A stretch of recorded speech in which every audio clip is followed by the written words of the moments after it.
Warning, the Stone Age Gamer includes a lot of bad language. Cover your mother ears.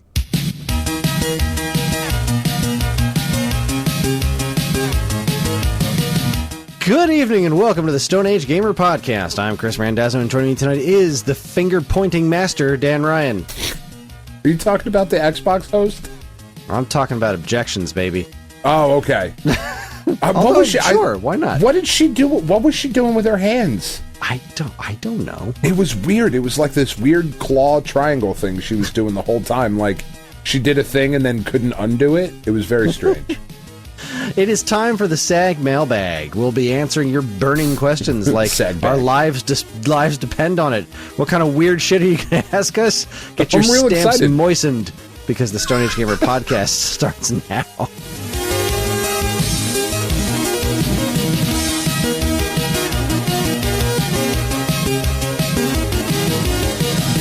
We didn't receive any actual letters. Hi, everyone. This is episode 468. It's the week of June 23rd. Did that need a disclaimer? I don't know. Maybe.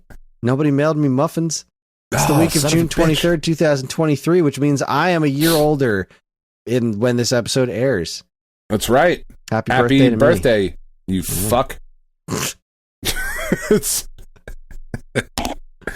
Yeah, I know. It's so weird when we record like a week before your birthday because... It's just weird recording a week before. I know we've been doing it for a while now, and it makes sense for the early access and everything. It always throws me off with scheduling things to talk about. Yeah, we got to talk about them like so far in advance. But hey, yeah, what are you gonna do? This is a hard job that we don't get paid for. It sure is. It's tough work, man. So I'm feeling confident, Dan. I'm feeling good because I took down another Gliok in Tears of the Kingdom.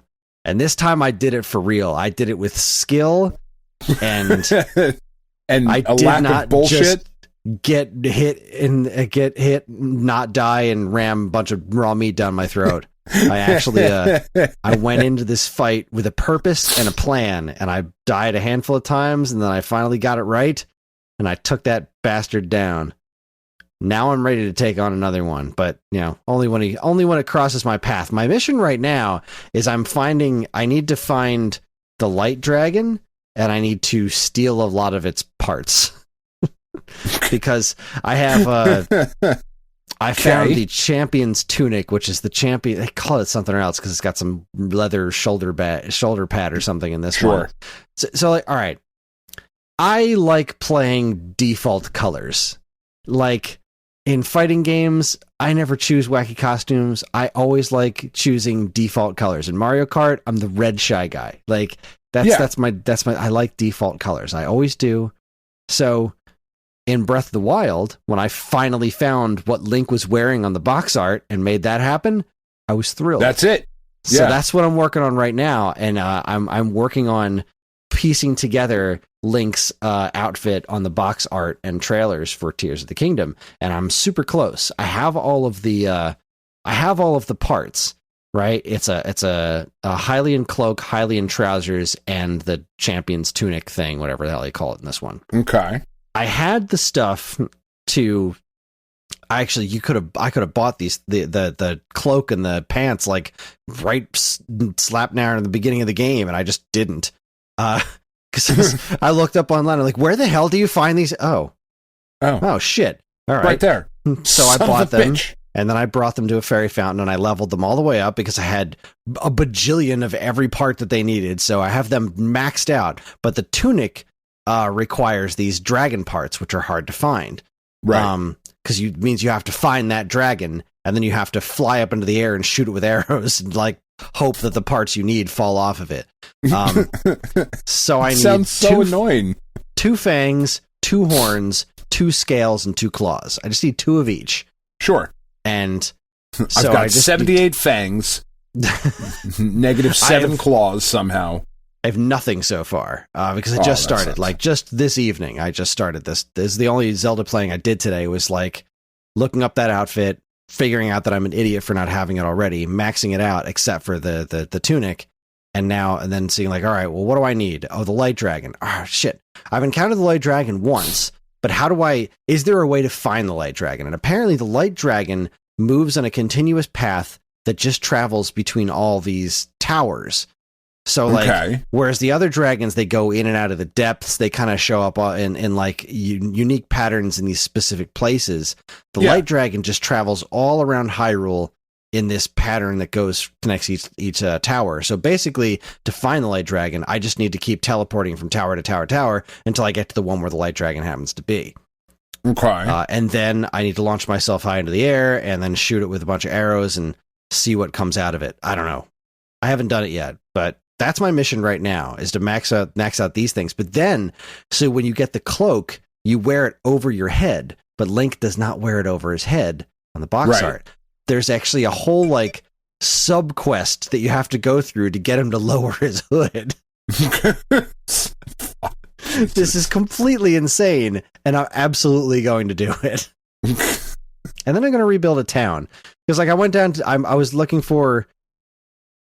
was trying to find, there's this series of quests you have to do to get the froggy armor. The froggy armor lets you climb anything in the rain without slipping, which is wonderful.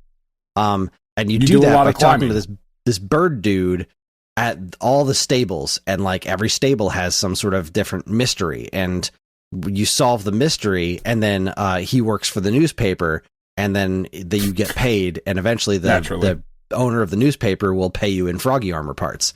Sure. Which is cool, as you do. So I wanted to... Like you do.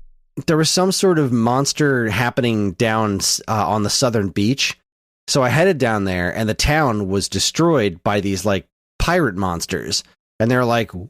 I could rebuild this town in no time. He was this dude from from Breath of the Wild that I recognized him. He's like, yeah, I build shit like crazy. He's also super flamboyant. Like, wears pink, like, boy shorts, like booty shorts. Like, nice. It's a very strange situation he's got going on there. But he is like, that guy can build. He's like, I could build the shit out of this town. But we need somebody to clear out the monsters because, like, we're not fighters. We're builders. So I went in there. And I fucked up all those monsters. But they killed me a handful of times because, holy shit, if I have a problem with this game, if I have a complaint about Tears of the Kingdom, is that too many things one-hit kill you constantly in this game. Is that just because your armor is low, or...? It's a combination of that. Like, I understand that there are certain monsters that are, like, bigger and badder, but, like, there is so many things in this game that don't seem like they'll one-hit kill you, and you're like doing a whole bunch, you killed a whole bunch of dudes, you're having a good old time, and you beat a bunch of them, and then all of a sudden, one dude throws a rock at you, and dead. Like, 10 hearts, done. It, like, seems like way too much health. And it kind of bothers me. There should be a little bit more leeway in that department. I don't know how you balance that. I'm no game programmer, but it pisses me off. So anyway, this particular monster forces that I was fighting against had, like, the silver ones are the strongest versions of them. So they had, like, this a silver boss bokoblin, which I had not encountered one of those before. That guy took a lot of damage. Okay. He was not that hard to kill because, like, he's too fat to go upstairs. So I just kind of like landed up. I would run upstairs. I would shoot an ice arrow at him. Then I would beat the shit out of him while he'd freeze. I'd beat him up when he fell down, and as soon as he gets up, I'd run back up the stairs and be like, "Ha, sucker!" And I'd freeze him again. Got you, you dumb fucker! It's the fucking Lizalfos that kept getting me. Like, these guys are fast, and they would one hit kill me. So I'd get up there and I'd like swing my sword, and then they'd jump to the side and be like, "Bah, dead!" Like, fuck! Now I got to do all this again. But I killed all them, and then the guy's like, "All right, I need a bunch of logs." Okay, I get that. Cool. You need a bunch of logs. You need wood to build the houses. And I need a bunch of rice for the roofs. What? Apparently he can build roofs out of rice. So I got to find a whole buttload of Hylian rice somewhere. But anyway, my main mission is the dragons. And then I'm going to go back and rebuild that town. And then I'm going to get some more hearts. Yep. There's so much to do in this game. I love it. It just never gets old. Anyways, that's absurd. Besides all of that that, sounds the only super thing I played... fucking annoying. To me. It's like, so much fun. Oh my god, that sounds annoying. But like I said, you can keep track of all of it. Like, you can stop any quest at any time, and it just like goes in this checklist thing. And anytime you want to switch objectives, and be like, you go to your map and it has all your objectives and you're like, it's like, here are the story objectives, here are the bullshit objectives, here's the bullshittiest of bullshit objectives, then here's a bunch of other stuff.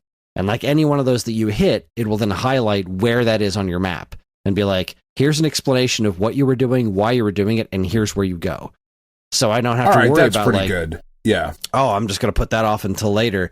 And just things like finding a cave to explore, that stuff I'll mark. But you can also do that. Like you can open up this first person camera mode and then you point to like the thing that you're trying to mark on your map, and then it'll just shoot a beacon right onto that thing that you're looking at. So like, oh, there's a Korok dude over there. I'm going to come back to you. Bing. So like I have all this string of things to go back to that I'm not losing track of. It gives you a lot of tools to make it not a bunch of nonsense. And of course, most of the nonsense I'm doing is optional anyway. It's just fun to do. So, all right. Yeah. I'll drink to that. The only other thing I did this week was I bought Super Mega Zero, which was on sale, and that game is fucking great. All right, then. What is Super Mega Zero? All right, so you're a little, like, it's all done in, like, arcade font, but you're, like, the digit a zero with little arms and legs, and you get numbers, which means that's how many moves you have. So if you run over, grab a 1, you can jump once. Or if you get a 2, you can jump and then double jump in the air twice. So, like, depending on what numbers you get, that's how many moves you have to get from point A to point B. And then there's other like power-ups, like you can get an infinity symbol and jump infinitely, or you can get, I think like pi is like a trampoline. So like you go over to pi and then just bounce off the top of it and things like that. It's super clever. It's got a really, really great soundtrack by D.R. It's something Kirby. That's going to drive me nuts. D.R. Kirby. Oh, that guy. Love him. Love his work. DDR Kirby. That's it. Yeah, I was right the first time. Yes, it's done a bunch of stuff on OC Remix, DDR Kirby. I actually knew of his stuff before this game, and then they did the whole soundtrack. I'm like, oh shit, this is awesome. And yeah, the music's great so far. And then like for like the boss fights, it turns into a scrolling shooter. All right, that's pretty dope. I like that. Great. I picked it up for like $2. Absolutely worth it. The game's great. Super Mega Zero. Catch it. That's all I got to talk about, Dan. What do you got Put it in your face. Before we get to our E3 recaps? Because holy shit. Yeah, there's a lot.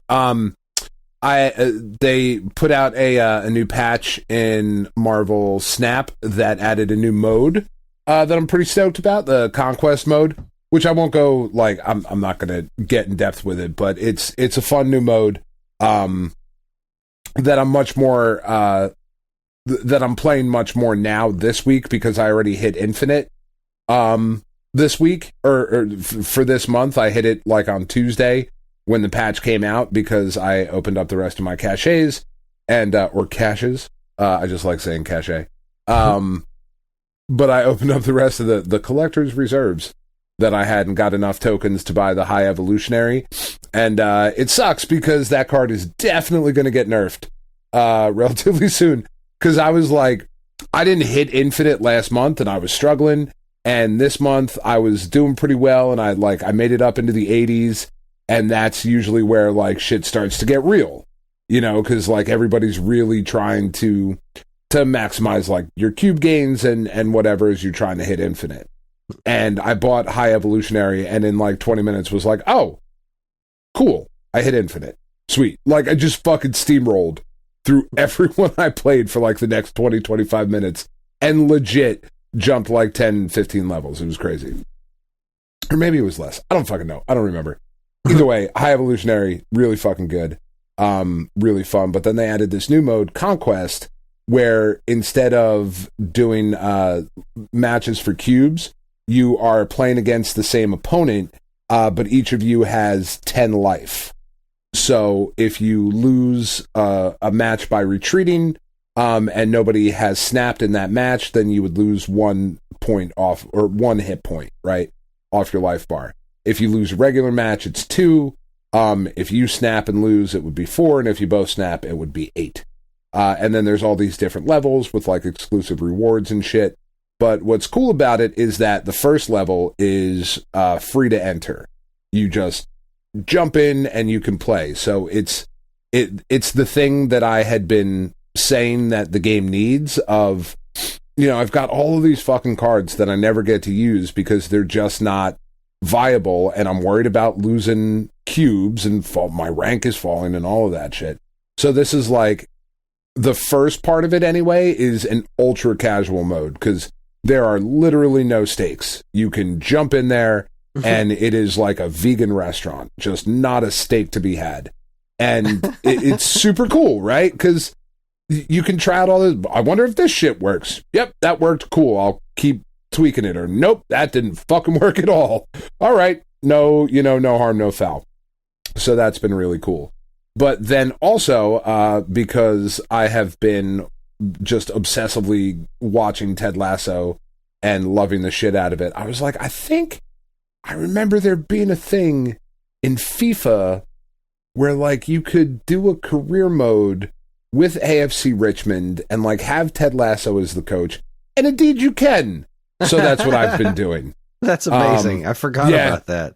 Right. I did too. Like I just remembered it the other day and I was like, oh shit. And I pay like the $4.99 a month or whatever for the EA Play. And I downloaded FIFA 22 and it was right there.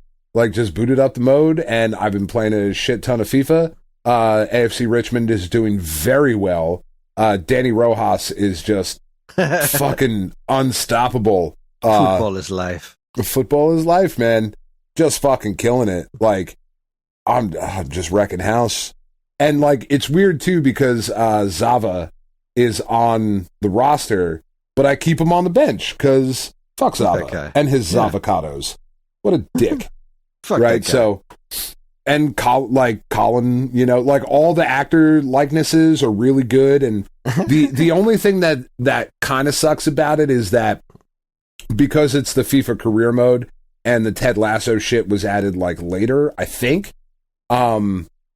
If it wasn't added later, they didn't do anything to like differentiate the dialogue tree options because EA does this really annoying shit in their sports games where you have to like give post-game interviews, or in Madden there's like pre-game shit and all these different dialogue trees that you can, pick from and whatever. It's to boost team. It's too fucking complex. It really ultimately at the end of the day does not, I think, enhance the overall game experience, right? Like I just want to turn that shit off and go past it.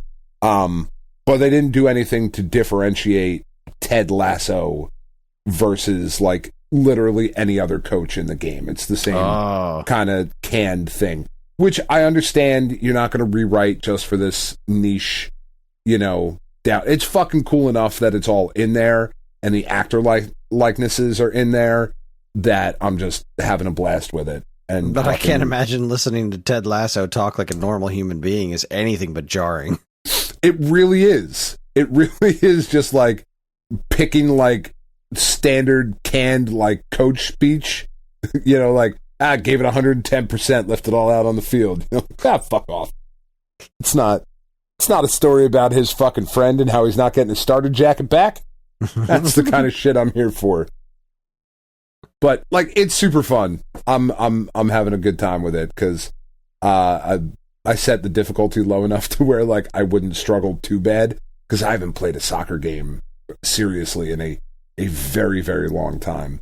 And again, much like with all the dialogue trees and the player morale and all of that, it's complicated. There's a lot of like how you influence the ball and different types of passages. It's like whatever. I'm just going to put it on low difficulty and fucking dump crosses in from, bumper catch to Rojas and fucking win each game like 2-3-0. It was fucking great. It's dope. Good times had by all. Fantastic. Yeah. All right. All right, let's do There's this a lot thing. to talk about. What? Yeah, so what are we talking about? One, right? This is the last. I mean, there's theoretically going to be a Nintendo Direct at some point, and tomorrow. Annapurna Interactive Interactive has a showcase on June 29th, but that's the last thing. All right, we're talking Xbox, Ubisoft. Right. First off is Future of Play Direct. Okay, I didn't watch that. Good. But I said last week I wasn't watching all of them. I'm not there was no way to watch sandbag. all these. This is insane. The future. All right, so the Future of Play Direct was what, like 35 minutes. It was presented like Toonami, which is weird. Okay. And I didn't really see, we're not going to go through every single one of the games on all these things. We're just not. There's no way to do it, especially with some of these things. The Future of Play Direct had Yasuke Lost Descendant, Atomic Picnic, Cavern of Dreams, Rune Fencer Ilia, Ritual Night, Tectonica, Arctic Awakening, Rika, Love Shore, Demon Spore, Psychorama, Playdate, Galaxy Fun, Solar Punk, Wild Mender, Bombing 2, A Graffiti Paradise, In Stars in Time, Hermit and Pig, Let's Revolution, Space Chef, Word Factory, Gordlitz, Angeline Era, Airborne Empire, The Wandering Village, Aloft, Hype Reel, and then closing remarks and the credits. It was an interesting presentation. I didn't watch the whole thing. I watched some of the sequences that were like the whole thing was presented like Toonami, which was pretty wild. And the games were pretty neat looking. Like this Yasuke game looks all right. It was a bunch of indie games. It's exactly what it sounds like. Yeah. Some cool looking 2D pixel art things, some wacky ideas. It's kind of what you expect it to be. Nothing jumped out at me as like, oh, this is the shit right here. This is what I want to play. Okay. Well, they did have some stuff. They announced some stuff for the Playdate. That's kind of cool. Just double checking my stuff to make sure that there wasn't anything like really exceptional in this one. Yeah. And again, nothing looked bad. Sure. I'm not poo-pooing on this one. Just, we only have so many hours in the day. And there's a lot of this stuff to cover. Yeah. Yeah. All right. Yeah. Future of Play Direct. Not bad. An interesting presentation. Also on June 10th was the Wholesome Direct. This one they've been didn't doing watch for that a couple one either. of years. Yeah. This one was ridiculous. This was... It always is. It's like, here are 974 games that are just all cute. I'm not going to read all of them. That's how many there are. Every year, it is gigantic. And this, I think, suffers from that same exact situation we were talking about last week of just, at a certain point, it all just bleeds together. Yeah, at a certain point, who cares? There's a game in here called Toaster Ball and another one called Pizza Possum. I should be very excited about this, but yeah, no. But I mean, we're all over the map here. They showed Story of Seasons. Let's see. I'm at digitallydownloaded.net, and their favorites were a game called Pico, which is about a cat of some sort pouring tea. Okay. Something called Bubblegum Galaxy, which is about a cat not pouring tea. Sensing a theme. It's something about space. Let's see. Camaro, a frog refuge, which I do love refugee frogs. It's a farming sim. Badlands, which is Badlands is that it features approachable 1-hour sessions, so you're not tied down for hours at a time. Okay. I mean, you are literally tapped down for hours at a time, like 1 hour at a time. Oh, whatever. Words are fun. Magical Delicacy, which is some sort of... a cooking game Metroidvania. Okay. All right, that I might be into. You have piqued my interest. Art style is pixely. You're a girl in a kitchen. You're cooking a bunch of stuff. And then you pet your pet dragon, it looks like. And then I think you go on an adventure to find ingredients. Okay. That's pretty neat. That's a neat idea. Tiny Bookshop, Fields of Mistra. Those were the ones that they pulled out of the, like, I mean, this is just an obscene number of games here. You know what? I'm going to figure out what this is. I'm not going to count them individually, but I'm going to copy paste this and put it in a spreadsheet, and that'll tell me how many there are. How many games? What do you think? What's your guess? God damn it. 120. 78. Oh God. 78 I was being like shitty. Yeah. Saying that many. You weren't that far off. That's a lot. Well, that's Wholesome Direct. There you go. I'm looking at the Wholesome Direct, or the Wholesome, what is it? Yeah, I guess it's just the Wholesome Direct website. And there's a couple things on here that, like, God, everything, I mean, it all does really look the same. Like, there are very few things, because it's just got, like, whatever the Steam shot would be. Yeah. Like, that Beastie Ball thing's on here. I don't know what this is. Everdeep Aurora. That looks kind of pixely and cool. Like a bloody moon in the... I don't know, I'm getting, like, Castlevania kind of vibes from it. There's a little Nemo game. Guardians of Slumberland. Oh, I forgot Didn't we that was see even that happening. before? That's coming to Switch. It's coming to, I think, everything, but maybe I'm wrong. Yeah. I don't know, and then the rest of it, like, all kind of looks the same. Yeah. I mean, awesome. I'm so happy that this kind of shit exists. Yeah, it's a neat thing, and clearly enough people watch it because they keep doing it. Yeah. Just, but goddamn. It's a lot of games. Yeah. Lots of cats. Lots of cats. Well, cats are wholesome. No. Are they? They're fucking assholes. They really are. Has anybody who's made a game about a cute cat ever actually owned a fucking cat? I submit to you they have not. Well, I feel like a lot of cat owners are very, what's the word I'm looking for? Cunts. Oh, no.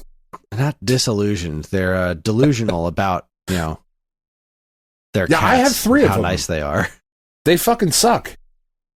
Like, I love them, obviously, because I have them and they're mine and whatever, but, like, they're fucking assholes. Cats are assholes. Cats are jerks. It's a scientific fact.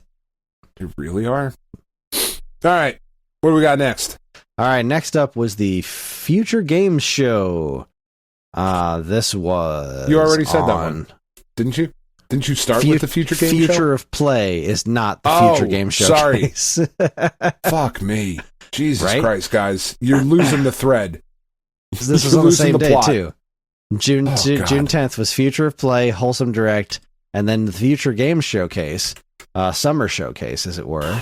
We got High Water, Resistor, Instinction, Star Trucker, which is a game about space truckers. That's kind of neat. Sure. Lords of the Fallen, Headbangers, Rhythm Royale, The Last Faith, Steel Seed, Distant Bloom, Go Fight Fantastic, Unguard, Alaskan Road Truckers. It's 2 trucking games in one presentation. The Bookwalker, Deceit 2, Life by You, and then some VR stuff, including a Wallace and Gromit game, The Grand Getaway in VR. Okay. Surviving Deponia, Homeseek, Lakia, Space Gears. Wow, this just keeps on going. How many more are there? Oh, fuck, there's a lot more. I'm not reading all this. Yeah, this was another one that I didn't watch because it was... Let's see, how long was this one? Let me get to the link here. It was like 2 hours. Okay. To which I say I'm sorry, but I don't have that. Yeah. Like, there's a game here called Wrestle Story. Oh, right, Wrestle Story. That came up in another one. That came up again later, I think, in the... Was it Dames for Games? I think that one came up. Yeah, Wrestle Story didn't watch that came one. up in Dames for Games, too.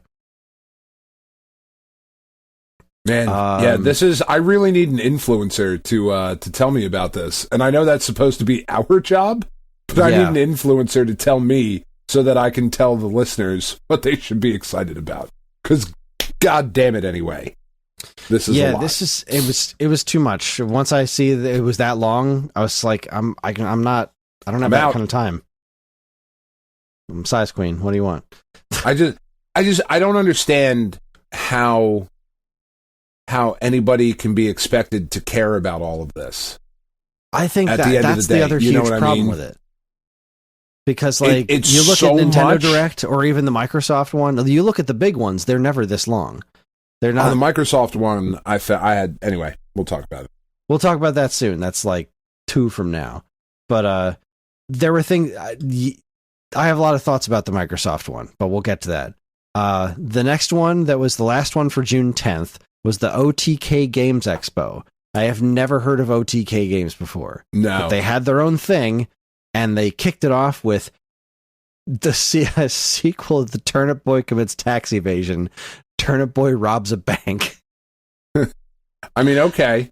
I heard the tax evasion one wasn't that good of a game, which is a bummer because I really like the idea. And this one also looks completely insane because you're just running around shooting cops that literally are donuts to rob a bank as an adorable turnip with a smiley face. That makes sense to me. Yeah. This next one's called Slave Zero X, which I want to... Like, there was a game called Slave Zero on the Dreamcast, but this does not appear to be related to it in any way, shape, or form. Or if it is, it doesn't look the same at all, so I'm out. Saturnalia, Creature Creeper. I'm trying to think if there was anything past that. I don't remember seeing anything else here that was just like, oh, this is fucking great. Past the, this one's kind of there's funny. An alien hominid thing. Where's that? I don't know. I didn't see that. I'm scrolling through right now. Through these 958 games that are here. I saw this, where is it? Agent 64, Spies Never Die. Okay. Because it's GoldenEye, basically. So it's Agent 64 and like some ripoff of the GoldenEye name. I thought that was cute and clever. You know, not anything I'm going to play, but... I'm looking at Alien Hominid Invasion from Behemoth Games. Wow, this looks... That's super not weird. On my list from Shack Games. Well, you should be looking at dexertoe.com /gaming /OTK-games-expo. Yeah, it looks like a multiplayer alien hominid. Well, that's fascinating. Mm-hmm. Well, all right. Good for you, OTK Games. I don't know who you are or where you came from or where you're going. Oh, there it is. Alien. Yeah, look at you, Behemoth. Make a new Alien Hominid game. Good for you guys. Yeah, I liked Alien Hominid. It's no Castle Crashers, but it'll do. See a thing called Brotato. Fucking potato with some machine guns. It's super fun. Nice. So it seems like they had some interesting stuff on here that was a bit more, a bit more off the beaten path. So that's kind of cool. Maybe we should start recording at 7. Yeah, instead of 9. Anyway. All right, the real beef here, the Xbox Games Showcase. All right, what did you think? Presentation. All right, so the presentation itself, I only watched the actual presentation. Once Starfield happened, I tuned the fuck out. Me too. I just noped right out of it. So that was about an hour, and like, okay, the presentation itself was well put together. It was very Xboxy. I thought it was super fucking annoying to have almost not because of the games that they showed or like attitude or anything. I just got tired of seeing the same 2 fucking things before every game. Oh, that World like premiere. Yes, that's Xbox obnoxious. Yeah. Oh God! All right, I get it. Fuck, man. Just put that on the screen. I found super annoying. That was super annoying. 100% agree with you. Did not care for that in the least. Yeah. And they do that shit with the Game Awards too, right? Every single one, world premiere, like every single one of them. Yeah, like it should be a fucking world premiere. Yeah, that's what we're here for. And even if it's not, I don't give a shit. I don't fucking care. I really don't. I don't care if you've shown this somewhere else before. You're showing. It's all right. I'm here to see new shit. So what are you doing? But like the interstitials of like, you know, someone on a stage talking, were fine. You know, nothing special. I thought those were totally fine, except for the fucking the girl who started off the show with the green dress. If you go back and look at it with the green dress, she's got her hands like she was in the middle of like doing like a thing, talking with her hands. and then they just stay there for the rest of the time she talks. And I was worried about her. Very strange. I was very concerned. Like, I feel like she should be holding like cards or a fan or something like in her. Like she's got her hands all pinched together, like she's doing it's super weird Italian fangool thing. You know, it's fanabla. Like that's what it fucking looks like. But she just stays like that for like 2.5 minutes. She's just clawed them together. Talking. She never. I did not notice that until you pointed it out. Oh my god! It's the only thing I could look at the whole time. I have no idea what she said. But like that happened to me. Like my one of the bands I was in was playing a show one time, and my hand fucking locked up like that, and I couldn't hold a pick anymore. Like I had like a muscle spasm or whatever, and my hand just totally locked. So like I was fucking like slapping. It was like a hardcore like punk band. So I'm just like fucking slapping the strings. And as soon as the song was over, like I ran over and like grabbed a pick and taped it to my hand. So that like it was still in like pick holding position. So I just kind of wedged a pick back in there and taped my fingers shut. But like I felt bad for her. It looks like she had a fucking seizure of the hands. Yeah, that's weird. Yeah, it was super very, strange. Very strange. Anyway, the besides that lady's hands and the constant of like world premiere or whatever the hell that is, Xbox things exclusive. that I liked about this was they would show something that was like, oh, this is not really showing too much, then be like, find out more of this later. We're gonna here's the trailer. We are going to tell you more at this time. You know, yeah. I liked that. I thought that was pretty cool. It was like I don't remember if it was Prince of Persia during this or what, because I'm not looking at the list of games. But there was like a Ubisoft one. And they're like, here's the trailer. You'll see more at the Ubisoft Direct tomorrow. Or like, yeah, that you'll was see more at the Xbox Xbox Game Showcase Extended on June 13th. You know, I thought structurally speaking, that was this good. reminded me of like the Nintendo Direct followed by the Treehouse Live. Like, yeah. This is a good thing here. So structurally speaking, overall, I was pleased with it. So let's start talking about the actual content. We kicked off with Fable. I love Richard Ayoade. Yes, indeed. He's delightful always.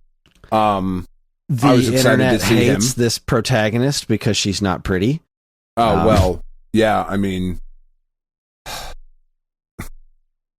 I don't like Fable, but then again, this looked kind of funny. Like, I'm not going to play this. I thought this is the most interested in a Fable game I've ever been. I was just going to say the same thing. Like, by far, I think this is a neat concept. Also, the fact that Richard Ayoade was a giant. That's pretty neat. Didn't expect that. Although, what is super weird is that, so like, you're seeing the girl and you're seeing him, and like, you assume they're both the same size, and then it turns out they're not. And then the next trailer, the same exact thing happens. There's that dead dude playing the guitar, and then this girl comes out to talk to him about something, this South of Midnight. And by the end of it, I was really excited about, though. It does look super cool, but by the end of it, she's talking to the guitar dude who's actually much bigger than he looks. Yeah. It's weird that happened twice. That's very Dr. Doofenshmirtz. Find a dime for every time that happened. Well, I'd only have 2 dimes, but it's weird that it happened twice. That really struck me as an odd pacing thing of this show, to be like, we're going to do this trick 2 times in a row with 2 very different games. We're going to slap these back to back. This I was really, really into, though. I thought this was really cool looking. Yeah, I mean, they didn't show any gameplay, right? It was just all this scene of like her talking to the old guy playing guitar, but it was still cool. It had a really good sense. It was in-engine footage, though, which that was something I had brought up last week of one of the Xbox, and I misattributed it to Phil Spencer. Right. It was one of the other people who said like we're not doing that bullshit, and like yeah you did though, like you totally did. At least it wasn't all CG. At least it's like, this is something we could expect the game to look kind of like this, but yeah. It's fine, but that's the thing, like, you did the same thing. It's fine. Yeah. You didn't have to say anything, but you did, and then you didn't do the fucking thing. Yeah. Like, you could have just been quiet. It's fine. Because I don't Star care. Wars Outlaws. Yeah, I got way more excited about this after the Ubisoft show than I did here with this. I was like, oh, that's cool. Like Star Wars. I just wish, I don't know what's wrong with me. I can't get excited for Star Wars video games. Yeah. I'm looking at this and I'm looking at the main character being like the D-level Marvel movie quippy. And like, that was the same way I felt about the writing in the Jedi Jedi Survivor, whatever the old one was, the Star Wars Jedi Fallen Fuckface. Fallen Order, that one. I felt the same way about the writing and the acting in that one. And like the main character, then her name sounds really similar to Cal Kestis. Like, stop. It's just like somebody said, all right, we have this game engine and we're going to AI generate Star Wars-y stuff on top of it. So we're going to mishmash this game together. GPT, can you make me a Star Wars game? Cute, funny creature sidekick. You got to have a quippy droid in there. I don't know. It's neat. Like when I saw the gameplay footage later, I was like, okay, this looks like a Ubisoft game that I'm not going to play. I thought it looked cool. like it's just ticking boxes. I don't know. I like my Star Wars stuff to have some sort of a soul, and that just does not seem to be what this is. But, maybe I'm just too hard to please.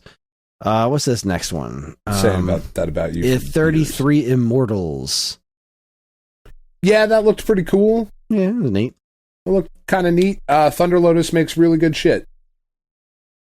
I haven't disliked a game of theirs yet, so I assume I'm going to like this. This next one kind of freaked me out. Payday 3.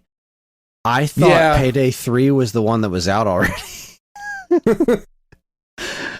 I was like, oh, what is this? Payday 4? And then like Payday 3, it's like, shit. Yeah, whatever. I don't care. I don't play Payday, but I really thought 3 was the one that was out already. Yeah. Shows you what I know. Atlas was all over this presentation. It really was. There was way more Atlas than I expected. So next up was Persona. Which one was this? Persona 3 Reload, which apparently is just remaking base vanilla Persona 3, not including any of the new stuff they added for the various re-releases. Which, what the fuck are you doing? I'm not a Persona fan, money. But if you're gonna remake a game, like, but how can I expect you to buy the remake of the remake if I put all the shit in the original remake of the remake? That is a bunch of bullshit. Chris. What's this next one? Disavowed? Is that what this is? Oh, Avowed. Avowed. Sorry, not Disavowed. Silly me. Yeah, that looks fine. Okay. Yeah, it's a game. This one made me pretty happy. The Monkey Island Sea of Thieves crossover. Yeah, that looked way more like what you wanted than I think what you got. Right? I certainly like the way it looks. I don't know if it's like. I don't like the ending of the new Monkey Island game. I think it ruins all of the Monkey Island. It ruins the entire franchise. It takes everything that was good, it takes everything away from it and be like, he just made it up. None of it happened. Not even to him. Fuck off. But this seems to fly directly in the face of that. And I've done a little bit of reading recently where it's like that ending is kind of open to interpretation because Guybrush is just telling this story to his kids. So I don't know.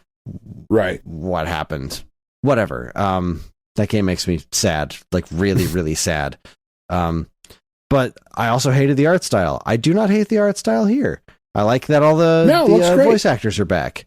And I like that it's Sea of Thieves. I like that Sea of Thieves is still a thing. Like, they really dedicated themselves to this game, and they built themselves a community around this game enough to keep it going. And it's still going. That's great. I'm very happy. I thought this looked really cool. It's not really for me. I don't know, maybe it is. I'd like to try it someday, but this Monkey Island bit anyway. Microsoft Flight Simulator? Sure. with added Dune content Dune for some content. fucking reason. Fantastic. Flight Simulator is awesome. I love Flight That's Simulator. great. That's just great. I'm happy that it continues to happen. Me too, because like it should. Yeah. And then I think, was this a Ninja Theory? What's Ninja Theory Senua's doing? Saga, Hellblade 2. More Hellblade. Kate, Visually, Katie those came games down are... while I was watching this. She was like, the fuck is this bitch's problem? Why is she in this cave? And I was like, first of all, language. Second of all, I don't know. I'm watching the same thing you are. She was like, this is weird and I don't like it. All right. That's fine. I think it looks neat. Speaking of weird, the Like a Dragon trailer, naked dude on the beach. Yeah. That's the we've whole all been thing. there. It's the whole thing. Yeah. Like a Dragon, infinite wealth. Yeah, whatever. Sure. Fallout 76 is getting some sort of... Oh, this was Fallout Road to 76 Atlantic City. Atlantic City? Yeah, I'm kind of like, I'm way more excited and interested in Fallout than I have literally ever been. Because it's like, hey, I know that place. That's I was interesting. talking to my friend about this when it was airing, and I was like, Atlantic City? Like, what's the difference? There's pre or post nuclear fallout. What's the difference? Atlantic City's a shithole. Yeah, I know, but I like it. But it's our shithole, Chris. It is our shithole. That's true. Let's see. Capcom hit us with not Onimusha. Kunitsugami, Path of the Goddess. Yeah. Yeah, not Onimusha. Which not Onimusha. Was at, what showcase was it at last week? The fucking Summer Games Fest, I think, is where it was. I think this looks really cool. I'm excited about this. Yeah, it looks neat. Looks colorful. Yeah. There's a Forza game. Yep, What's didn't care. Elder Scrolls Online, Necrom. Poo-poo This to that. Overwatch stuff, Overwatch 2, more Persona. Microsoft, once again, really vying for that Japanese audience. What is Which this? just isn't coming. No, it's not. And that's fine. It's fine. It doesn't have to. You got enough. This bothered the shit out of me. The next one was Starfield. That they were then going to... They have an entire hour dedicated to Starfield after this event. Why are you showing a trailer for that game right now? This did not make a ridiculous. ton of sense. Yeah. Just I found that weird. A complete waste of my time. Dude with a cute frog who climbs stuff. What was this one called? Jusant. Yeah. That looks cute. Yeah. It's got an That looks interesting art fine. style. Still Wakes in the Deep. I don't know what that is. This is the girl and her hunters of Hinderberg. Oh, that Sure. yeah, the Dungeons of Hinterberg. Yeah. That looked like a pretty cool little RPG kind of thing. Fucking Keanu Reeves shows up. Yeah, Hey, Cyberpunk is still a thing. Okay. Yeah. Good for you. Way to turn that one around, guys. I feel like they have, right? People are liking it now. They turned it around. Just, I wish they would have done that in the first place. Yeah, well, yeah. I was watching the City Skylines 2 trailer thinking like, ooh, they're making a new Sim City? No. But yeah. But yes. No, but yeah. Yeah. Let's see. Then we got, is this Creators of the Banner Saga trilogy? Oh, wait, no, I think I skipped one. Sorry, I'm scrubbing through the video because like Towerborn. The Xbox list is not in order. Yeah. The mirror of reality. Towerborn. We fight for more than justice. Do we? This is anime as fuck. Yeah. Come on, what are you? I know Banner Saga people are metaphor. That's the metaphor. Refantasio, the new fucking from which the I believe makers was, of Persona. Yeah, another Atlas game all over this presentation. Then we had the Banner Saga thing, which has a neat art style. It looks kind of cool. Coming 2024. This is the not BioShock Infinite game. Oh, yeah. like, this looks just like BioShock Infinite, but it was not BioShock Infinite. Coming in Clockwork Revolution. Yeah. Coming in due time. I thought that was cute. I thought it looked pretty cool. Not as, like, I was super excited for South of Midnight, like that. Out of everything that was shown here, I was like, this is really cool. I thought Clockwork Revolution looked cool. And it's something that I might, like, resubscribe to Game Pass for, because I'll just play it on my phone. It's fine. Of course, then Phil Spencer comes out wearing his weird fucking iron-on Hexen t-shirt. What's up with... I don't fucking know. What? He's like, this is not an old Hexen t-shirt he's wearing. This was clearly just made, and it's just, they ironed the Hexen. Why are you wearing that? What are you doing? I don't like any of the people that Sony brings out or Microsoft brings out. I don't like any of them, because they are all fucking tryhards, and that really bums me out. I at least respect Phil Spencer for owning his tryhardness. Oh yeah. Well, he is such a nerd. He is a complete dork, and I love it. I'm totally fine with this guy. I'm not like, yeah, he's the best guy in the world, but I am completely fine with him, because, like, yeah, of course he's trying hard. He's a nerd. It's what nerds do when you're trying to look cool. But, like, he knows he's got the Xbox fans. He's like C-tier Reggie. Yeah, and Reggie is like starting at C-tier, if we're being honest. If we're being honest. And like, but he does Reggie, the thing where, like, you know, whenever he does those interviews or whatever in his office, he's very specific about the stuff he puts in the background, because he likes to leave hints for people. So, like, he's wearing this t-shirt for a reason, but, like, nobody said anything about Hexen this entire time. So what are you doing? Stop it. Also, who fucking cares about Hexen? Phil Spencer does. Like, is there an unknown market of people being like, dude, you know, it would be fucking sick. Dude, Hexen remake. A Hexen remake. Like, I'm just trying to imagine a bunch of fucking YouTubers doing the dude bro voice about Hexen. I just can't hear it. But maybe that's why I'm not in charge of Microsoft gaming the way that Phil Spencer is. Maybe I don't have my finger on the pulse. One of the reasons. And then we got like an hour of Starfield, which looks like a Bethesda game. I'm sorry. It looks terrible. It looks like trash. It runs at 30 frames per second. Are saying? Oh my God. The 60 frames per second crowd jumped all over this shit. Oh, what the fuck ever. I think it looks, and I know it's not, but I can't get the comparison to what No Man's Sky currently is out of my head, and I don't understand why this is such a big deal when No Man's Sky exists. I don't either. I don't get it. I mean, I do see the ambition. I'm looking at like all of the shit that it's doing underneath the surface, and it's like, yeah, I would much rather play a consistent 30 frames per second game than a 60 FPS game that gets all wonky from time to time. For sure. Like, who the fuck cares? I don't know. This game looks great, and I think all the people that are... most of the people that are mad about it are Sony fanboys. They're the ones that are like, this should be coming to PlayStation, but since it's an Xbox exclusive now, it's trash.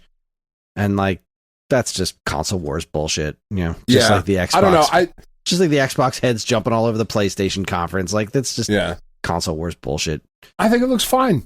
Yeah, I don't understand. Like, I got when they started showing off like the Morrowind stuff, I was like, all right, this isn't for me, but I see how this is the game-changing thing. I just don't see it with Starfield. I don't either, but other people do, and I tend to believe. I hope it's great for them. I really do. Me too. I hope it fucking blows their socks off, puts them back on, and then blows them off a second time. That's what I want to happen for them. Me too. Overall, I thought it was a pretty good show. Yeah, solid showcase. I don't know. I can't even. I don't know that I'd put it above or below the PlayStation 1. It was. I think they were the same. Yeah, it was about as good for different reasons. Because they showed a bunch of games that are coming out next year.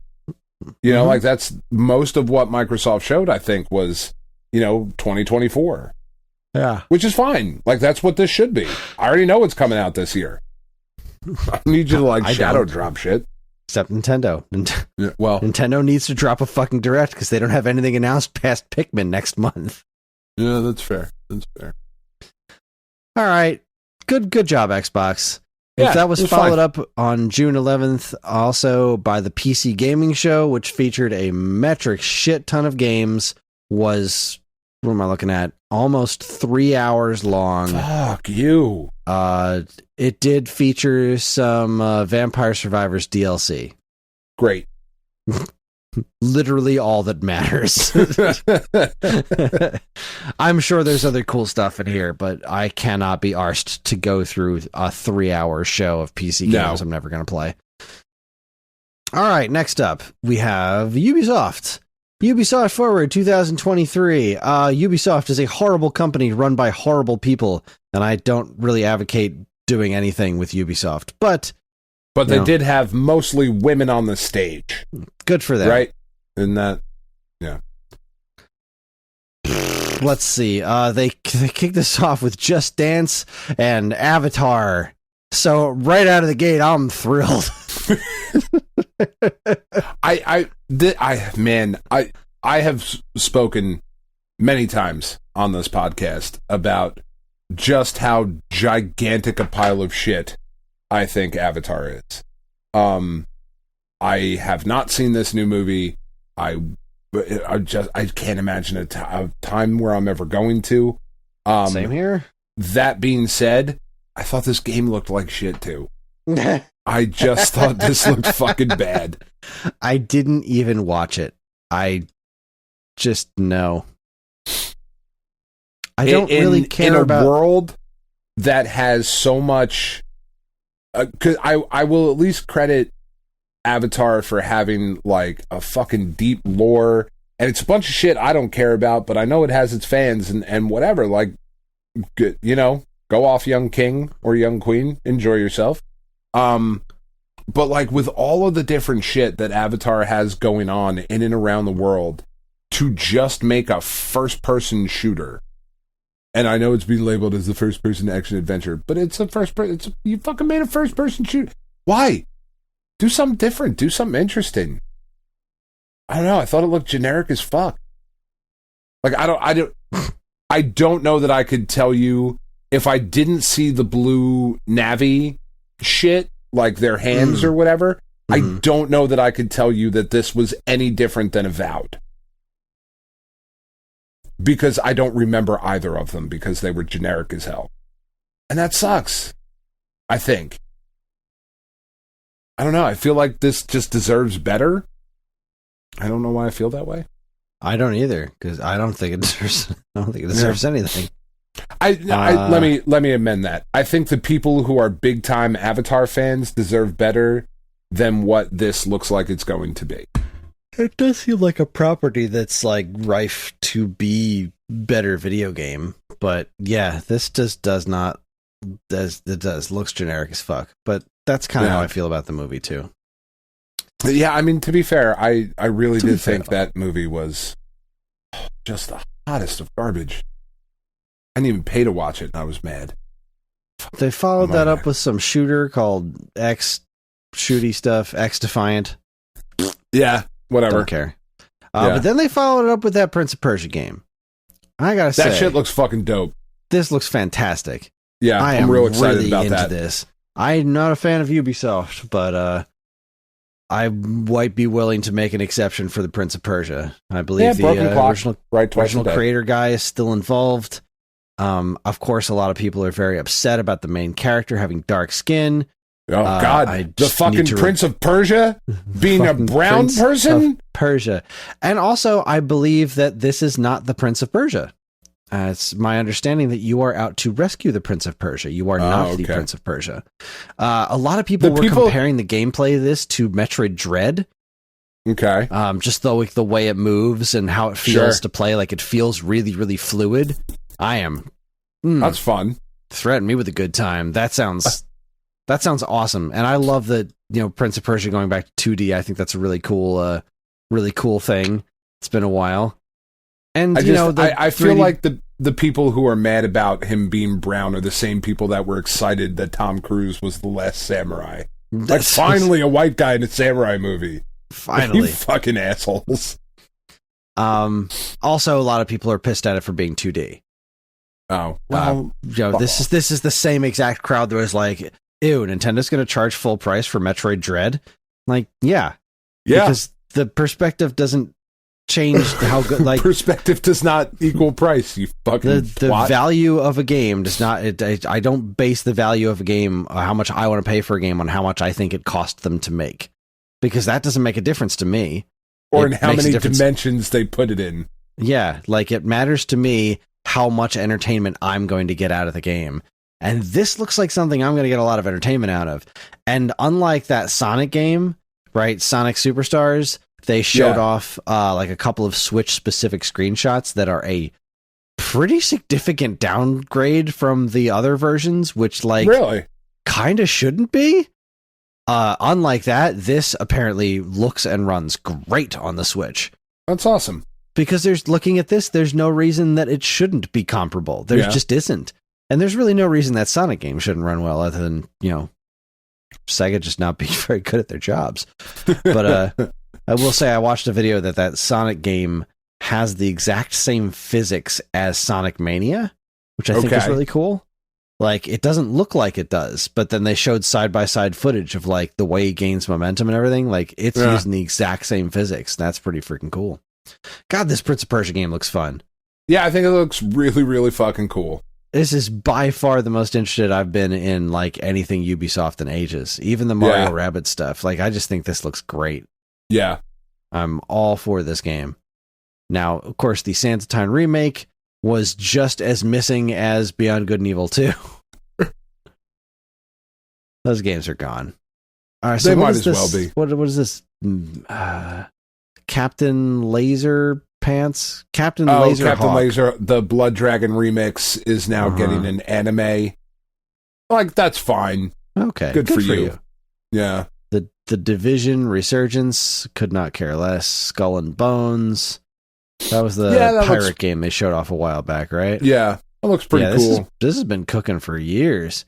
Yeah. Mario and Rabbids getting DLC, The Crew, a bunch of Assassin's Creed, Star Wars Outlaws again. And then there was some post-show stuff on Star Wars Outlaws, Prince of Persia: Lost Crown, and Assassin's Creed Mirage. Really not bad. Overall, they didn't seem to have, like, one really loud asshole being the host, being snarky and ridiculous. Yeah. I mean, they dropped Mr. Caffeine years ago, but that was like, god damn. Yeah. It's terrible. It was kind of reminiscent of older E3 shows, honestly, because, it was like people standing in front of screens talking to an audience with headsets on. Like, this really felt old E3 to me, which was kind of slightly endearing to me, I guess. But yeah, I mean, not a terrible showing. Yeah. Oh. Way to Prince of Persia, Ubisoft. Good job. Okay, following that one, we move over to the Capcom Showcase, which was kind of surprised to announce. So the Capcom Showcase was on June 12th, and this was pretty cool. We had Mega Man X Dive Offline, which, okay. Pragmata isn't coming out in 2023. This is coming from digitaltrends.com, by the way. Yeah. I don't know what Pragmata is. It was a game, the last time they talked about it was like 2 or 3 years ago. June 2020? What? Yeah. And it's been delayed indefinitely. Holy so, like, shit. I don't even know why even bring it up. Just let it be. You didn't need to. I guess they just wanted to remind you that it existed. They're like, no, we're not giving up. We're not done. No. We're There's still a game cooking. that might come out in 6 or 7 years. The Ghost Trick Phantom Detective gets a demo. Have you played this game at all? No. I haven't either. I hear it's quite good. I feel like I would like it. Yeah. It's a DS game. Yeah. This was pretty cool. The Ace Attorney trilogy, the sequel to it, the second Ace Attorney trilogy, the Apollo Justice Ace Attorney trilogy. Yeah. I haven't played any of those games. That's great. I'm so glad that they're following that up. finally putting these ones on console, because I'm pretty sure these ones have never been. So that's wonderful. Yep, that looks cool. They're Dragon's really good. Dogma 2. Yeah, there was a whole lot on that. Which, like, okay, cool. But, like... That's about it. Just Right, showed that Exoprimal's got some info. Resident Evil 4 VR. They put out plenty, like, a bunch of details about the live service features that are coming to Exoprimal. It's like, well, I just got way less interested. Yeah. Sorry, they showed the same fucking trailer for Kunitsugami that PlayStation, or that the Summer Games Fest and Microsoft showed. That was also here. Yeah. I don't understand why they did this showcase. I really don't. I don't either. I mean, I'm kind of glad they did with the Ace Attorney, and they're, a good place to promote Ghost Trick. But all in all, it's all shit we had seen. Like, here's a bunch of games you've already seen. Oh, by the way, the Apollo Justice Ace Attorney trilogy thing is coming, which you could have shown at You could have just dropped that on Twitter, and it would have gotten the same reaction. That would have been fine. Yeah. And then you told me that a game that I forgot about was coming out in you don't fucking know when. Like, why did you spend money on this? This is a weird I don't know decision that you made. Did they spend money on this? Yeah, they had. I mean, people were in there talking and shit, and like, you got to pay people to edit videos and whatnot together. Yeah, I guess. I don't know. It just seemed weird. I feel like they didn't spend much. I don't understand. I think it's their anniversary. They're getting silly with it. They just but that's kind of more what I'm saying though. Like, it's their 40th anniversary. You didn't have anything fucking cool to show off? Just a bunch of shit you've already shown? They had, and like, Ace Attorney. Ace Attorney's cool. Ace Attorney is what Capcom comes out dick swinging for their 40th anniversary? Well, that I mean, seems Street Fighter odd 6 to me. just came out, so we've got that cooking. And then they showed off some stuff with Street Fighter 6. I just felt as a side note, I do think it is relentlessly entertaining that, like, Mike's been sending me some pictures of this. Part of Street Fighter 6 is that Ryu has a cell phone now. Oh. And, like, everyone has a cell phone. But and it, Ryu like, confuses in particular, and upsets him? Say that again? It confuses and upsets him? Yeah, he has a cell phone, and he's apparently not good at using it, as Ryu would not be good at using a cell phone. Like, it's super fun. Mike sent me this text, is like, getting text from all the characters in the game, I think, is really, really impressive. And I was like, Ryu has a cell phone? Who pays for it? He's like, no, seriously, they handle this the way you want them to. And, like, apparently Ryu just sends terrible texts, because he does... What was the one that he sent me? Mike sent me this image. Let me find that again.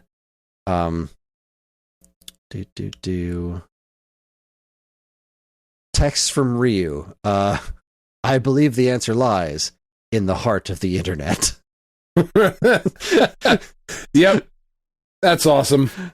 And whatever the last sentence before that was, this device than I do. So whatever it is, Ryu calls it this device. I find that very fascinating. That's way great. to go, Street Fighter 6. Way to be, Duck. Yeah. But yeah, this was a weird, ultimately pointless event. But yeah, they seemed happy about it. Well, that's good. Good for them. The Xbox Extended Showcase was just, longer looks at a handful of games, an interview with Keanu Reeves, some Life of P stuff, Lies of P stuff. Interesting. Lamplighters League, Phantasmagoria. Yeah, they just went deeper dives, and I thought this was kind of cool. Like, here we're going to hit you with our A game, and then if you want to learn more about any of this stuff, here's your opportunity. So yeah. That is a nice way to handle it. Yeah, I like that. All right, we only got a few left. Dames for Games was on June 13th. It showed off a handful of stuff, including WrestleQuest. I don't have a really good list for this one. Something called Wings, which was, what's this one? Dead Pets Unleashed. This game looks creepy as hell, like weird animated creepy. Yeah. I don't know. It's got a really disturbing art style to me. I don't know. It's just really off-putting. I don't know. Wrestle Story seems neat. It's kind of weird that we're getting not one, but two of this wrestling RPGs. RPG type things. Yeah. And this AEW Fight Forever in a couple weeks. This one's got like a really wild art style, though. It looks really cool. Yeah. Yeah, I'm pleased with that. That's cool. But yeah, the whole like the Dames for Games and then Black Voices in Gaming, there weren't a ton of like big, megaton announcements or anything like that. They were just like these creators talking about the stuff that they're making. So you've got, Black Voices in Gaming has been going on for a couple of years, and now you have one that's focused on women, because apparently a lot of women like playing video games. Who knew? Apparently. On the Switch. Yeah, they do. Which the neckbeards are so angry about. God, they're so mad. Good for them. Good for the so neckbeards? Yeah, that's cool. There was an Upload VR showcase. I could not conceivably care less. And then there was the RGG Summit, which is just the Yakuza, Like a Dragon stuff. And it was like a whole bunch of interviews and stuff. It's just too much. More things about Like a Dragon, and that's it. And that's fucking done. That's it. I feel like in the last 3 weeks, you and I have watched trailers for 300, 400 games. There are too many games, Dan. There are just too many goddamn games. This is ridiculous. It's just an absurd amount. It's an absurd amount to try and even remotely care about. Like, this is why AAA games continue to do what they do. Because, like, I don't fucking know, for the last hour that we've been talking, I don't fucking know half of what we even looked at with that shit. It all bleeds but I know together. Spider-Man's going to be great. You know what I mean? Like, I know Spider-Man, and that's what I care about. I remember being E3 was such an exciting time. It was so exciting because there's like, here's these like small handful of showcases. There's a bunch of games you're going to hear about, but it's like, it's a manageable amount. It was like in total 3 hours of content, maybe for like 2 weeks or like a solid week of E3. This is hours upon hours upon hours. That's just so much. It's too much, and it's taking all the fun out of it. Like, it doesn't feel special anymore because it's like everyone's got a showcase, and everyone's got to showcase 3 or 4 hours of indie games or something. It's like, there's just everybody has a showcase. None of it is a showcase. Everybody gets a trophy. None of you are fucking special. And when everyone's super, no one will be. There you go. That's the syndrome. That's what I was looking for. Thank you. I knew you'd get there. And that's it. June 29th, there's an Annapurna Interactive showcase. That's not something that I can predict. I'm just going to say that I hope that they say that they're going to reprint the Sayonara Wild Hearts soundtrack on vinyl. Yeah. That's all I got. It'll be a bunch of indie games. And I'm That's fine my with prediction. That. As long as it's a nice short one. Annapurna Interactive tends to do a lot of good games. It's like they're like Devolver, where it's like, I will watch a showcase of that because you have a very good track record. And as long as it's not 3 hours, then I'm fine with it. And I don't think it's going to be. They announced a while back that Limited Run was going to be doing an LRG3 this year, and there's been no announcement of it. They said it was going to be in June, and nothing. So, and it was surrounding, I just saw it on Twitter recently. They mentioned something that they said they were going to talk more about it at LRG3, and they haven't announced it yet. So, yeah, I don't know. I'm waiting on that, and I'm waiting on Nintendo Direct. I really dislike that company. Really? Yeah, I don't know why. I feel like a fucking, I don't know. I just don't like them. I like them. I wish that the things that you order from them would come faster, but I also like that they're doing what they do. Like, the big companies don't want to make physical games anymore, or there's indie games that aren't going to get physical games. So they met in the middle. They're not going to keep things in print forever because they can't. That's unreasonable. Yeah. But they're going to do one better. Something about it I don't like. And it's not, has nothing to do with them being like a physical company or any of that shit. Like, I don't know. There's just something about them rubs me the wrong way. Well, yeah, I don't have a good explanation. I just know that I'm right. Because you always are. I always am. When was the last time you were wrong about anything? Fucking never. All right, we're going to take ourselves a quick break, and when we come back, we are going to do the Stone Age Gamer Mailbag, the SAG Bag. That's right. We're whipping out the SAG Bag. We're going to answer all of your questions. Old saggy mailbag. Mm-hmm. You're listening to the Stone Age Gamer podcast from Geekade.com. Stick around.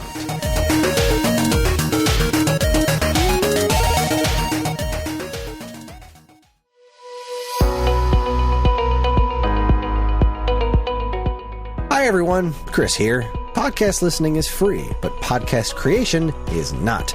That's why the Geekade Patreon exists. In an effort to help us pay the bills, we've got a Patreon page set up where you can gain access to our monthly podcast topic schedule, get early access to many of our shows, and more. If you'd like to help support Geekade and keep these shows running week after week, head over to the Geekade Patreon page, linked in the show notes of this very podcast.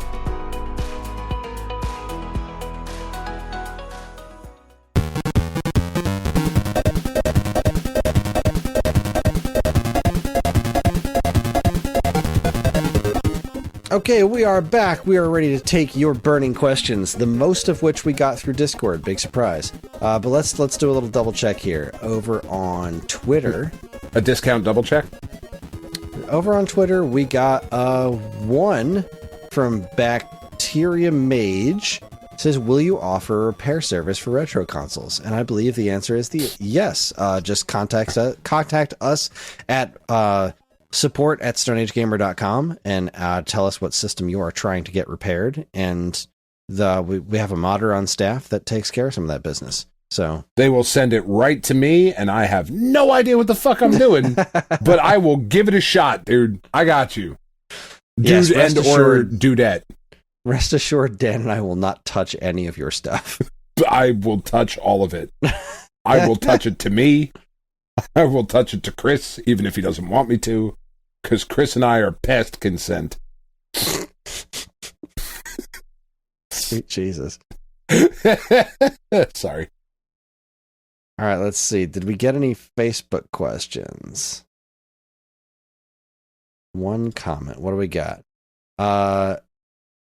Lance Pellissier says, MSU1 chip with NES, Genesis, Master System, and Game Boy emulation, Windows 11 in the Mac App Store, 2 Blu-ray drive, PS5, and landlords that will not allow their tenants to change their ISP?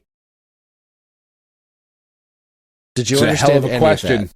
That's a hell of a question. It and I've got thoughts, mark. Lance. I've got thoughts. Fuck landlords, I think, is ultimately what we're getting at here. I agree. Fuck landlords. Landlords are scum.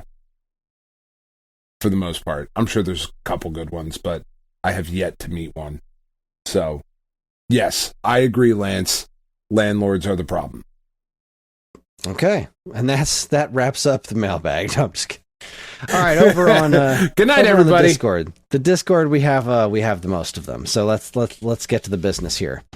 All right. Tiny Matt, are you guys have upcoming plans for live episodes of the podcast? Or if not any live shows, any possibilities for a SAG or Geekade meetup sometime in the future? Well, specific live shows, not at the moment.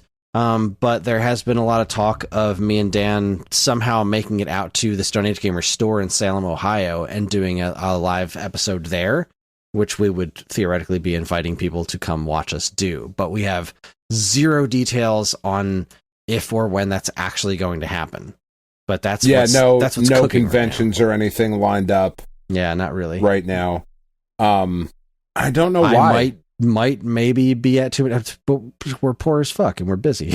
That's why. Yeah, there are those things. Yeah. Other than those two very obvious answers. I might be going to too many games. That's about it. But I'm not doing any kind of show or anything. I'm just hanging out with Evan, who's working Tea Turtle there. And if Kris goes, I might make him pick me up on the way. I guess we'll see. That's we'll find. You'll find out next week if we went or not. That's true. If we're going next week. Let's see. Scion Storm. Independent of your own work, what are some of your favorite podcasts? I have always been a big fan of Nintendo World Report's Radio Free Nintendo podcast. I stopped listening regularly when Johnny Metz left the show. I don't love James Jones as a host. Nothing personal. His personality is just kind of clashes with. I loved him as a supporting cast member. Like when Johnny was hosting, like I loved when James chimed in, but when he took over the show, there was something about it, the overwhelming negativity of his personality that I felt changed a lot of the show. But I still really like listening to it.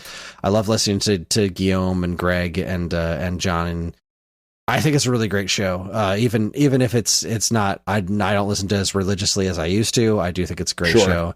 I like listening to Radio Trivia Podcast Edition, also from NWR. When it comes up, it's a pretty infrequent show, but when it does show up, I like to try and listen to it when I can. I don't get to listen to many podcasts anymore because I don't drive much.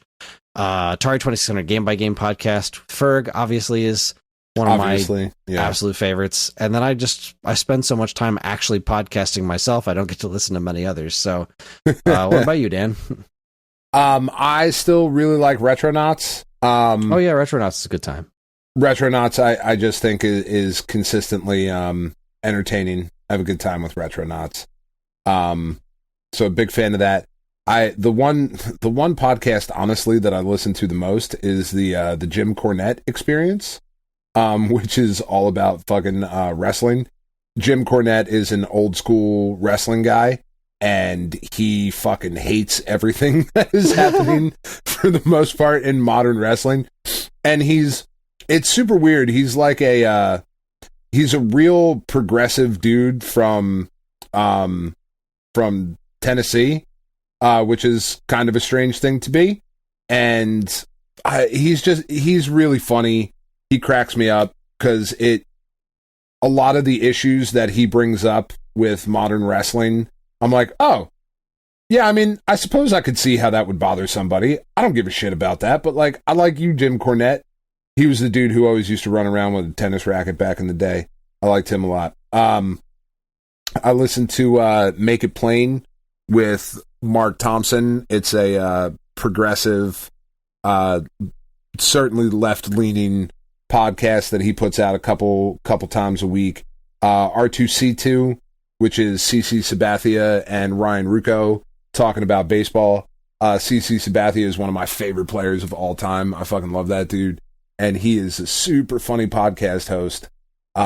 He's just and it's really weird. He was to a hear. big boy, right? He's big. He's a huge fucking man. I remember. He is a gigantic dude. But it's really weird to hear professional athletes still in a professional. It's like this show is like if ESPN was actually just you and your buddies talking about sports, because he curses left and right. He's super fucking funny. It's a really solid listen if you like baseball, especially if you like the Yankees, because Ryan Rucco sometimes works for the Yankees. CC's a former Yankees pitcher, but they talk about, all types of baseball stuff and other sports things and whatnot. It's cool. I still listen to Pop Culture Happy Hour and All Things Considered from NPR. I try to get on some NPR shit as much as I can to try and stay, even though I know that there is no such thing as unbiased media reporting on the world we live in. There just is no subtlety anymore in these sorts of things. I find NPR to still be the most truthful of any of the reporting outlets. So I try to get on some NPR stuff. All Things Considered, obviously, is just about, or All Songs Considered, is just about music. Pop Culture Happy Hour is about current stuff that's come out. I think that's it. I think that's about all I get down with anymore. Because I mostly, when I'm driving, to and from work, I'm mostly listening to audiobooks. Like, I'm currently listening to Chuck Klosterman's The 90s, which is a really fascinating book. I just think he's a really great writer. He's done a bunch of books on like music and pop culture, and this is a deep dive into the 90s, which I haven't finished the book yet, so I'm not sure if we are going to end with the conclusion that we started with of the 90s being the greatest time in the history of America. But it's been a really interesting look back at a decade that I remember so fondly and was so formative, for me and for a lot of people our age who grew up and came of age in the 90s and the things that we experienced. Listening to him kind of deconstruct things is really kind of cool. So, yeah, that's where I'm at. All right. Continuing from Scion Storm, forget bread. Let's talk about bagels. What bagel is the best bagel? Oh, fuck, man. That's all right. My personal favorite bagel is from a small bagel shop in Elmwood Park, New Jersey, called the Bagel Base. They have my favorite bagels in the world. They are, nice, thick, hard bagels. They got their own cream cheese there. That's pretty good. And I used to really like their, they had really good cinnamon raisin there, and because they weren't small. Cinnamon raisin, because of their ingredients, they tend to be smaller bagels. Generally, they don't rise as much. But these guys, they made some beefy ass cinnamon raisin bagels. But I think my favorite bagel in the world is Bagel Base. We used to, Karen and I used to call it the No Kiss Special because it was an everything bagel with scallion cream cheese on it. So like you wouldn't want to go near that person's mouth with a 10-foot pole. But currently, there's a bagel place near me that actually I grew up on. I think when I was growing up down here before I moved away, they opened the Bagel Gourmet, and they have really good bagels there. They're softer than the North Jersey, New York style bagels, which takes some getting used to, but the flavor is great, and they've got a really, really great chew to them. They're really, really, really good bagels. I tend to go over there and get a dozen and then freeze them and then have just thaw one every day for a week at a time. That's very good stuff. They make my current favorite bagel being their egg bagel. It just has a texture that's, when you toast it, it gets the little tiny bubbles on the outside of it. It's just, oh my God. Phenomenal. Going to the Bagel Gourmet on a Sunday morning, getting an egg bagel with pork roll, egg, and cheese. I tend to use my own cheese at home because I don't like American cheese.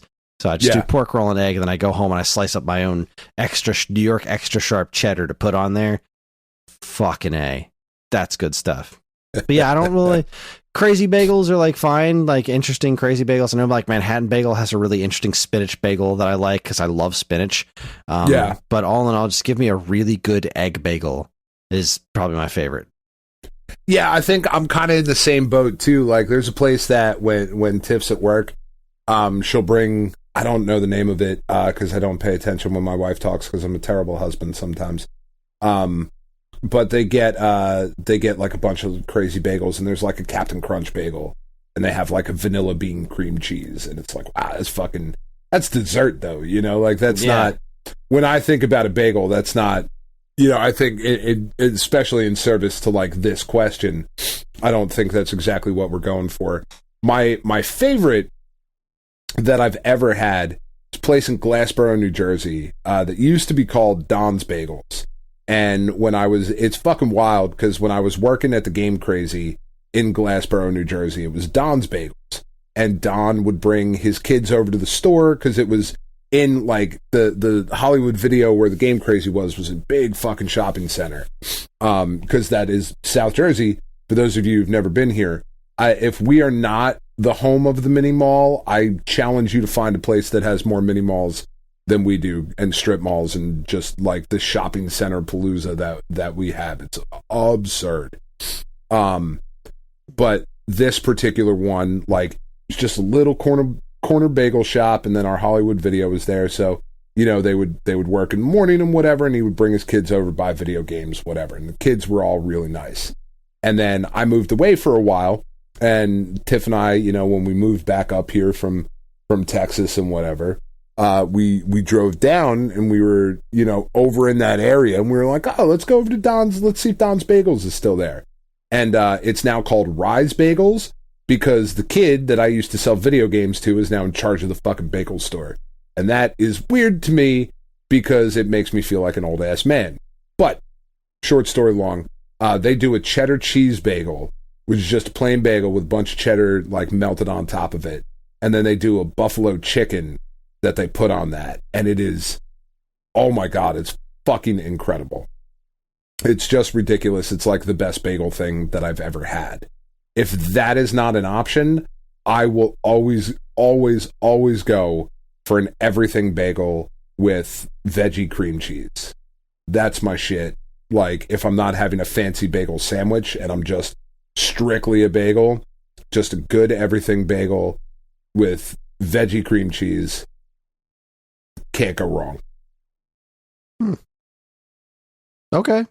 More of a scallion guy. Don't really like the veggie cream cheese, but that's a me thing. Cheese. Yeah. And I also really like egg bagels too. Like, I don't know. We're basic bitches when we come to bagels, Chris. I really like egg bagels. You do the simple stuff right, and you don't need all the fancy stuff. Yeah, like that. And that's kind of what I feel like a bagel is, you know? Like, everything bagel is awesome because I love all the weird shit that ends up on there, you know? But just like a simple egg bagel too. You know, like I like a good, I like a good chocolate chip bagel. You know, they do good chocolate chip bagels at Bagel Gourmet. That's good stuff. I've known to indulge in a chocolate chip bagel, but everything or egg bagel, that's where it's at, man. And I love cinnamon raisin as well. Big fan. All right, let's see. Scion Storm, what are your 5 desert island games? Assume you have everything you need to play them. Fuck. The new Tetris for Nintendo 64, Super Mario World for Super Nintendo, Legend of Zelda: Link to the Past for Super Nintendo, Super Metroid for Super Nintendo, and Mega Man 3 for NES. Top of my head, because I just can't make this an exhaustive list. Oh, that's dumb. I should have said Tears of the Kingdom. Take off Link to the Past, but Tears of the Kingdom, just because there's so much more of it. Yeah, I was gonna say like that, man. Oh fuck, Game Boy Tetris for sure. Oh Jesus, this is such a hard question, especially off the top of my head. Probably Mega Man 2. Not because I'm thinking about any other Mega Man games, just because I'm not sure if it would make the top 5. But I do really love running through that game repeatedly. Katamari Damacy make that? It might. Final Fantasy 6. Just because I like that long form storytelling, but like I could maybe talk myself into 7 or even Chrono Trigger. Symphony of the Night. That's a good one. Do I take that over Super Metroid? I think I do. Yeah, there's more of it. Yeah. I think I go with Super Metroid myself, but I can totally respect the Symphony choice. Yeah. I think Game Boy, Tetris Game Boy, Symphony of the Night, Final Fantasy 6, those 3 for sure. And then Mega Man 2, that's 4. And then, fuck, 2? I mean, it would have to be the show. Would be the other one. Yeah. I would, not even Pad, huh? No, because I mean, that's kind of a hard one, like Pad and Snap and whatever, because those games are eventually going to stop. You know, in this theoretical world where they never stop. I mean, maybe, but probably still the show. That's fair. You know, probably still that. Off the top of my head, that's what I would go with. If I thought deeper about it, I might. Like Metal Gear Solid might sneak in there, or Snake Eater might sneak. I don't know. Yeah. All right, continuing with Silent Storm. Any games you wish would be made into shows or movies? Any shows or movies you wish would be made? Oh God, so many. Yeah, Legend of Zelda, so many. Metroid, Metal Gear. I'm gonna say my number one game that I wish would be made into a show is Kid Icarus. Kid Icarus Uprising has such a fun personality and great voice actors that I would love to see a show of that. And any shows or movies I wish would be made into games. You know what? I've always thought Moana would make a hell of a good video game. Yeah, it really would. It really would. Man, because that's a harder question, I think. Shows or movies that would be good video games because they very rarely are. I wish somebody would have made an 8-bit or 16-bit Short Circuit game. Fuck, dude. I want a Short Circuit platform. Shit.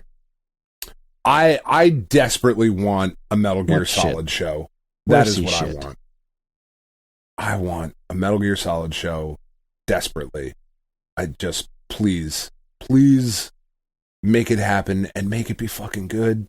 I would really like a Blaster Master show, but about the frog. Like, I want, like, none of this Blaster Master Zero anime nonsense. No. I want a little boy who jumps into a cave after his pet frog, finds a tank, and goes on a murder spree. That's what I want. That show. As much as I like the animated one, I think a live action Castlevania could be really fucking great. Oh yeah, there you go. That's good. You know, like really, really well done. I have always desperately wanted, and I this is a bit of a cheat because it's not really a show. There was a cartoon, but it's more comic book based. But I've always wanted a really great Phantom game. There's a pretty good Phantom 2049 game that I like quite a bit, but it's not. I don't know. I love that property desperately and would love to see that done. Man, I'm just trying to think, like, movies or TV shows. Like, I'm looking over at because I'm looking at my shelf of, like, movie figures and whatnot, and man, like, I want a cool, good Back to the Future game. There's something cool there that just what we've gotten so far hasn't been it. Like, the NES games weren't that great, which is an understatement. Jesus Christ. And then the episodic one was okay, you know. I would love something like with the classic Universal monsters. Like, I don't ever think there's been a really good Dracula game or like a really good King Kong game, you know? I don't know what those things look like. Fuck, I want a really good Ghostbusters game too. They've been pretty good. Like, the last couple of ones have been okay, but they haven't been great. Nah, fuck it. I want a good Rocketeer game. That's what I want. Yes. I like the NES one. I want a great Rocketeer game. I do too. God, I love that movie. Yeah. But I mean, the other question, there's just so many. A fucking Chrono Trigger anime? Like, come on. Yes, please. Like, come on, man. How has that not happened? I love that.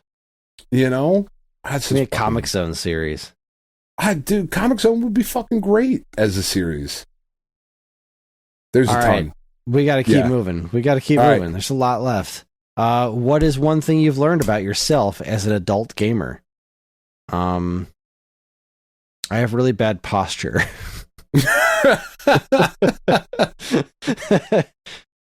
I've learned about myself is that there was a period of time where I wasn't gaming much because of how much time it took, and that they just weren't making as many games that I liked. I had thought that I thought that I had kind of sort of grown out of modern video games, but it was just that modern video games had become something that I wasn't that interested in. And then once kind of around the Wii and Xbox 360 era, you started to see indie games show up that were like older games, but with new technology. Like, we were finally getting the games that I was hoping would be showing up PlayStation and N64 and Saturn. Yeah. That really largely just weren't. 20 years later. That's when I realized that I will always like this kind of video game. And I've kind of learned to not force myself into playing games that, like, I like to broaden my horizons, obviously, but like, sure, I can't force myself to be enthusiastic about Rockstar games or like Starfield, and I shouldn't do that. There's no reason for me to do that. I like what I like, and I'm always going to be a Nintendo whore. I respect everything else. That's the most important thing. I have respect for everything else, but I am a Nintendo goon, and that's just those are the games that get me excited. So I think that's what I've learned about myself. I think I've learned that I enjoy games that have a somewhat repetitive structure. Things like Snap and Pad and the show and whatnot, because they just happen to fit into my life easier now. Of like, I'm not super worried about like I have to sit down for 2 hours to dedicate time to this particular game. I like these kind of shorter, continuous experiences versus the big AAA things. I think that too. I've found similar to you, Kris, of like I don't like the pervasive bro culture that is marketed to. Certainly, I won't say that it is dominating video games, but it is certainly, I would argue, the dominant marketing focus of like the Grand Theft Auto, Call of Duty, just hyper masculine, hyper violent kind of shit. And like, believe me, I'm very excited for the new Mortal Kombat. Like, I know, that's about as hyper violent as it gets, but it I don't know, there's a difference to it. I think I've also kind of learned that I like games that are still focused on being games and not as lifelike as possible. Like that's kind of where I started to fall out of like the bigger stuff like Call of Duty, of like, well, the recoil on this gun is exactly like the real, like, I don't fucking want that at all. That's not a thing I want. I want the BFG from Doom. I don't care that this shotgun has the same recoil for the character as it does in like real life statistically. Like, I don't fucking care about that. That's stupid. Let me shoot a bunch of demons with a big fucking gun. Like that's the kind of thing that I'm more into. That's fair. Yeah. Okay, this one's probably more geared towards me, but on a scale from 1 to 10 Spock hands, how excited are you for Strange New Worlds? I'm going to go ahead and give that a 10. I think that show is fantastic, though I haven't started it yet because Karen and I want to finish Sweet Tooth before we get to it. And Sweet Tooth is also fucking great. If anyone hasn't watched it, it's on Netflix. It's based on a comic book that I think has hideous artwork, so I never read it, but goddamn, the show is great. But yeah, as soon as we're done with that, right into Strange New Worlds. 10 out of 10. I'm going to go with a 0 because I don't know what that is. It's a great Star Trek show. Oh, yeah, definitely 0. Okay. Fuck Star Trek. Sorry. It's just not my thing. All right, Rumblemans for Dan. What action figure that doesn't exist would you will into existence if you could? Oh my God. What a good question. Fucking affordable Clockwork Orange Alex DeLarge. That is what I would will. A fucking NECA. No, actually, because there are action figures of Alex DeLarge that I will eventually purchase for way more money than I fucking should. But I just have to have it at some point. A good, like the NECA McFarlane style Beetlejuice does not exist, and I find that just to be beyond the pale. Yeah, that's a goddamn tragedy right there. Well, I actually do have some thoughts on this. I would like more than anything in the world for there to be a Ryu Hayabusa amiibo. Okay. I would love for that to exist. A Ryu Hayabusa amiibo would be perfect, and I would also love for there to be some sort of Blaster Master Sophia the Third amiibo. Those would make me very happy. Mm-hmm. But honestly, those aren't action figures. Those are those are amiibo. They're their own things. Yeah. If I could will one action figure into existence, it would be a Jason from Blaster Master with a functioning Sophia the Third he could get in and out of. Yeah, that would be really fucking cool. That's what I want. That would be really cool. I'm going to change my answer to Marvel Comics' seminal masterpiece, NFL Super Pro. I want Marvel Legend of NFL Super Pro real bad. Are we sure that doesn't exist? It definitely doesn't. I do not buy every single Marvel Legend like I used to. And that's like why it's kind of a hard question, because I'm looking up at my Sleepwalker right now, a character that I never, ever thought was going to get, because why the fuck would they make a Sleepwalker Marvel Legend? And I have it. You know, so like I'm kind of good for the most part. But if they could somehow make an NFL Super Pro, I might shit my pants upon picking that up and just be like, I don't even know what's happening right now. This is crazy. All right, this that one's or for the me. Ultimate Beetlejuice. Yeah. Also from Rumblemans, it says, your game collection is enviable. Is there any game or system that you owned that you got rid of that you regret parting with? Oh, fuck. I can answer that super quick. TurboGrafx 16. Yeah. I'm so sad that I got rid of my TurboGrafx and all of my shit for it.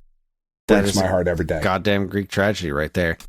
I have not really gotten rid of much of anything over the years. There was some stuff stolen from me a while ago that I wish I'd gotten, that I could get back. There was I think I sold at one point a copy of Donkey Kong Land, Mortal Kombat 1 for Super Nintendo, and Street Fighter 2 The World Warrior for Super Nintendo. And I traded those in towards getting something else. And I wish I hadn't done that, but I got the Donkey Kong Land back. I have the box and manual for the Mortal Kombat still, and I do regret getting rid of the Street Fighter 2. Most of the stuff that are regrets are things that I didn't buy, like Shantae for $5 on clearance at Toys R Us, or the various copies of Earthbound that were sitting in our drawer at Funko Land. I was like, yeah, I'll get it later, or I'll get it eventually. Even more Saturn games. Clearance to Pokemon Pikachu N64. Stacks upon stacks of those things for $10 a piece, and I did not buy them. Things like that. Right, and it's not even that you necessarily want to have stacks of them in your collection, but like it would have been nice to have a couple to flip. Exactly. At this point. But like things that I wish I had in my collection, like, you know, a complete Earthbound, I would love to have one of those. I would love to have a complete Shantae. I would love to have a complete shit, that train just left the station. Oh, there it is. Castlevania Legends. I looked at that at Best Buy, and I was like, I don't know about this one. I mean, I should get it because it's Castlevania, but I'll pick it up used eventually. And then I did. I picked up a used copy at my Funcoland for dirt cheap, but it was just the cart. Yeah. I want the manual and the box, and those are just obscenely expensive. The Mega Man Game Boy games. I would have bought those complete in the box are hundreds of dollars. Insane. I'll never have them. There's a lot of those things that I wish I had bought back when they were cheap. But other than that, not much that I had sold that I got rid of that I regret parting with. No, TurboGrafx 16 sold it to Bandit Video in the Turnersville Amish market. Still, like I could walk into the Amish market because Bandit Video still exists, but it's definitely not in the Amish market anymore. But I know exactly where it was in that. I'm walking there in my mind right now, which is like how fucking upset I am about this still. Yeah, I hoarded everything. I barely got rid of anything. I think those games I mentioned were the only ones I got rid of because, like, I got rid of World Warrior because I had Street Fighter 2 Turbo. I got rid of Mortal Kombat because I had Mortal Kombat 2. And I got rid of Donkey Kong Land because I really wanted a new Donkey Kong game. And it was like, this one might be worth some money. And I was not getting rid of Donkey Kong 94. So I don't even know what I traded it in for. Much of the stuff. Yeah. Let's see. Over 400 episodes of a podcast is an insane achievement that very few content creators can claim. What has been the biggest change in how you create the podcast now versus when you started? It's only the two of us. That's true. That's the biggest thing. When it started, it was me and Dean, and then it was me, Dean, and Dan. Then me, Dean, Dan, and Mike. Then me, Dean, Dan, and Tiff. Then me, Dan, and Tiff, and then me and Dan. And it's been me and Dan ever since. But as far as like actually creating the podcast, I used to script a lot more in the beginning. I used to write a lot more of like, these are the topics. I would put a lot more effort into like laying out, like outlines and stuff. And I found that the two of us chatting more naturally was just more fun. I also used to really I wanted to be Nintendo World Report so bad, which is why we had 4 hosts to begin the show with. Not to begin the show with, but shortly after we started, I beefed up the crew because I wanted what they had, which was a group that chatted and just all really got along super well. But it ultimately turned out that just like me and Dan bullshitting is just where it's at. So that's what we wound up evolving into, as it were.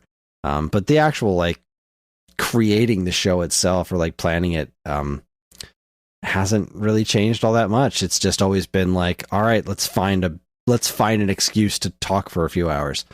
Yeah. I would say, like, I think what's changed for me is that I used to listen a lot more. Now I just kind of react when you're talking. I'm like, yeah, no, that sounds, yeah. All right, here's the thing I was going to talk about.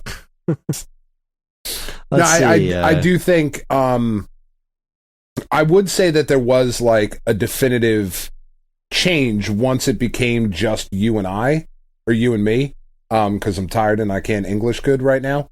Once it became the two of us, we started doing a lot more structured topics, like the 10, 20, 30, 40, and you know, the super series and the summer series, and like all these like there was more of a focus on that sort of stuff, but the actual minutia of what we actually talk about episode to episode, I think got a lot looser and a lot more interesting. Because there was just more space for it. Yeah. Well, let's see. Any ideas for higher tiers on Patreon? How can I and the rest of your listeners give you more money? Oh, fuck. What do you guys want?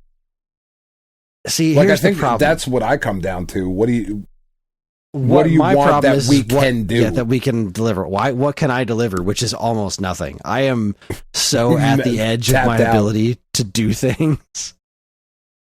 Yeah. I have absolutely no idea. It's a conversation that's come up a couple of times, and I don't have a good answer. If anybody has a good answer for me, let me know. Yeah, like, I mean, nudes, always an option. Like, because really what it does come down to is, like, because you and I, we've talked about before, and I always thought it would be really cool to do, like, a half-hour, unedited, like, daily Stone Age Gamer of just, like, we're popping on, what's up, dude? You know, like, here's what happened today, just kind of bullshit, you know, because it's weird. I was talking about this with Tiff last night. It was always my dream, because I think I would have been really fucking good at it. And it's a stupid dream because it's just not a viable, like, career path any longer. But, like, when I first got out of college, I really wanted to be fucking radio talk show DJ. Like, that's kind of where I wanted to head into, like, whether it was sports or, like, afternoon drive kind of stuff. So I've always, you know, I've just always had this love of that daily storytelling, you know, that you kind of do. And I always thought it would be really cool if we could find a way to work that into what you and I do. But where the fuck do we have the time for that? Exactly. Like, you know, that on sounds top wonderful. of, like, jobs and lives and whatnot. Like, you think, like, oh, it's only a half hour, but you know how you and I are. It would never only be a half hour. Yeah, not in a million years. Or you and me are. You and me, I don't fucking know. I'm so tired. Yeah, it would go an hour and a half every fucking day, and then we'd get in trouble with our families. But, I mean, shit, like, throw ideas at us. You know? Right, we have got to pick up the pace on this because we have a ton more to get through. All right, sweet. Let's see. Last one from Rumblemans. Your campaign seems to have the momentum of a runaway freight train. Why are you so popular? Ooh, that's a tough question, but a fair one. Why are we so popular? It's a Simpsons quote. I don't know. Oh, fuck. All right. God damn it. I'm pretty sure that's what Mr. Burns said to follow that up. A tough question, but a fair one. Let's see. Scion Storm, what is your favorite position to play video games in? Fucking weirdly, and Tiff always makes fun of me about it, I find it very comfortable to sit with my hands over my head, like kind of laid back on the couch with my feet up and my hands over my head and the controller behind my head. Huh. Yeah. I play most of my games that way. On the couch, slouching, like sinking into the couch with the controller in front of me and my feet up on the coffee table. Yeah. Or on the toilet. Playing on the phone. I mean, if we're just being honest, it was on the Game Boy, then it was on the PSP or the DS or the whatever. Now it's just on my phone. All right, Geardo211. If you got a hall pass from your wives for one video game character, who or what would it be? Sorry, my maturity is lacking this morning. Oh, fuck. Kid from Chrono Cross. I don't know, I feel like the right answer is Snake, but...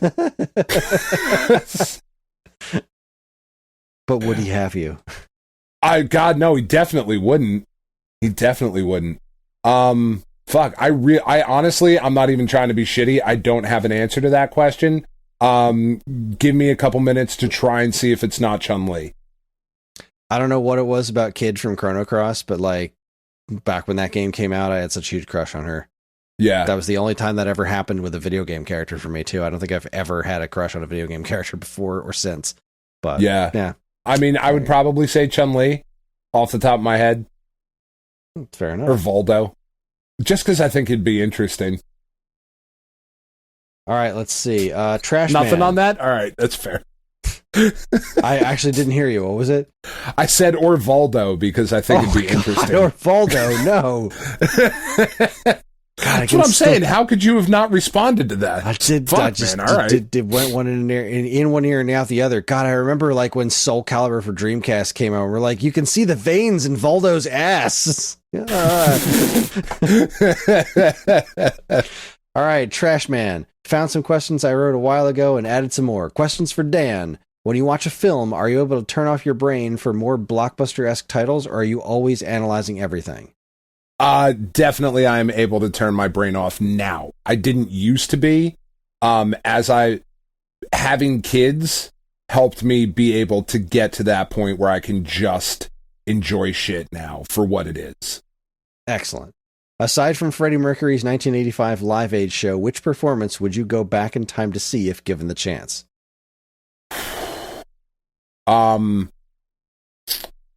Fuck, that's a really good question.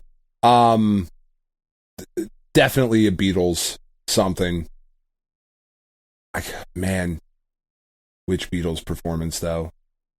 Probably man. I something Beatles. I'm not exactly sure which one.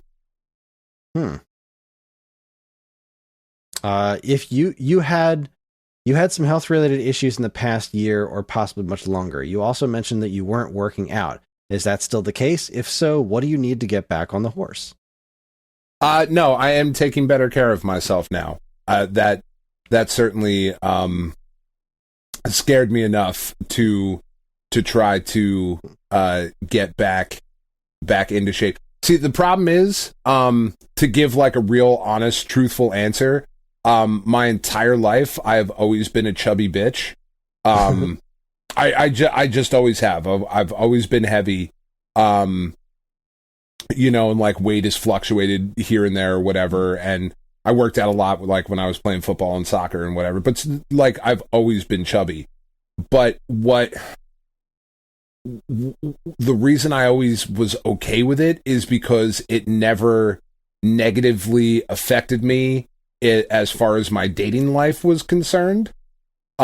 Which is like, that sounds fucking horrible and shallow and whatever. I think it does anyway. But because it never affected me, I never really thought too much about it until, recently where it was like, oh, okay, like I actually have to fucking do something now. So, yeah, that's where I'm at. But thank you. That is like a genuine, caring, kind question. Yeah, it's a good one.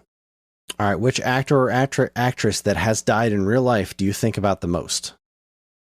Robin Williams. That's the same answer for me, by the way. Yeah, and it's just not even close. I am absolutely gutted that his life ended the way that it did. Yeah. All right. It's just not fair. It's not fair. Bill Cosby hasn't exactly been the positive limelight in recent years. I love a question that starts off with Bill Cosby. But I still think himself is one of the funniest stand-ups of all time. I've had conversations with Gen Zs that claim they will never watch the film nor anything else he did as a result of his trial. What are your thoughts on this retroactive cancel culture, for lack of a better term? I think it's fucking stupid. Yeah.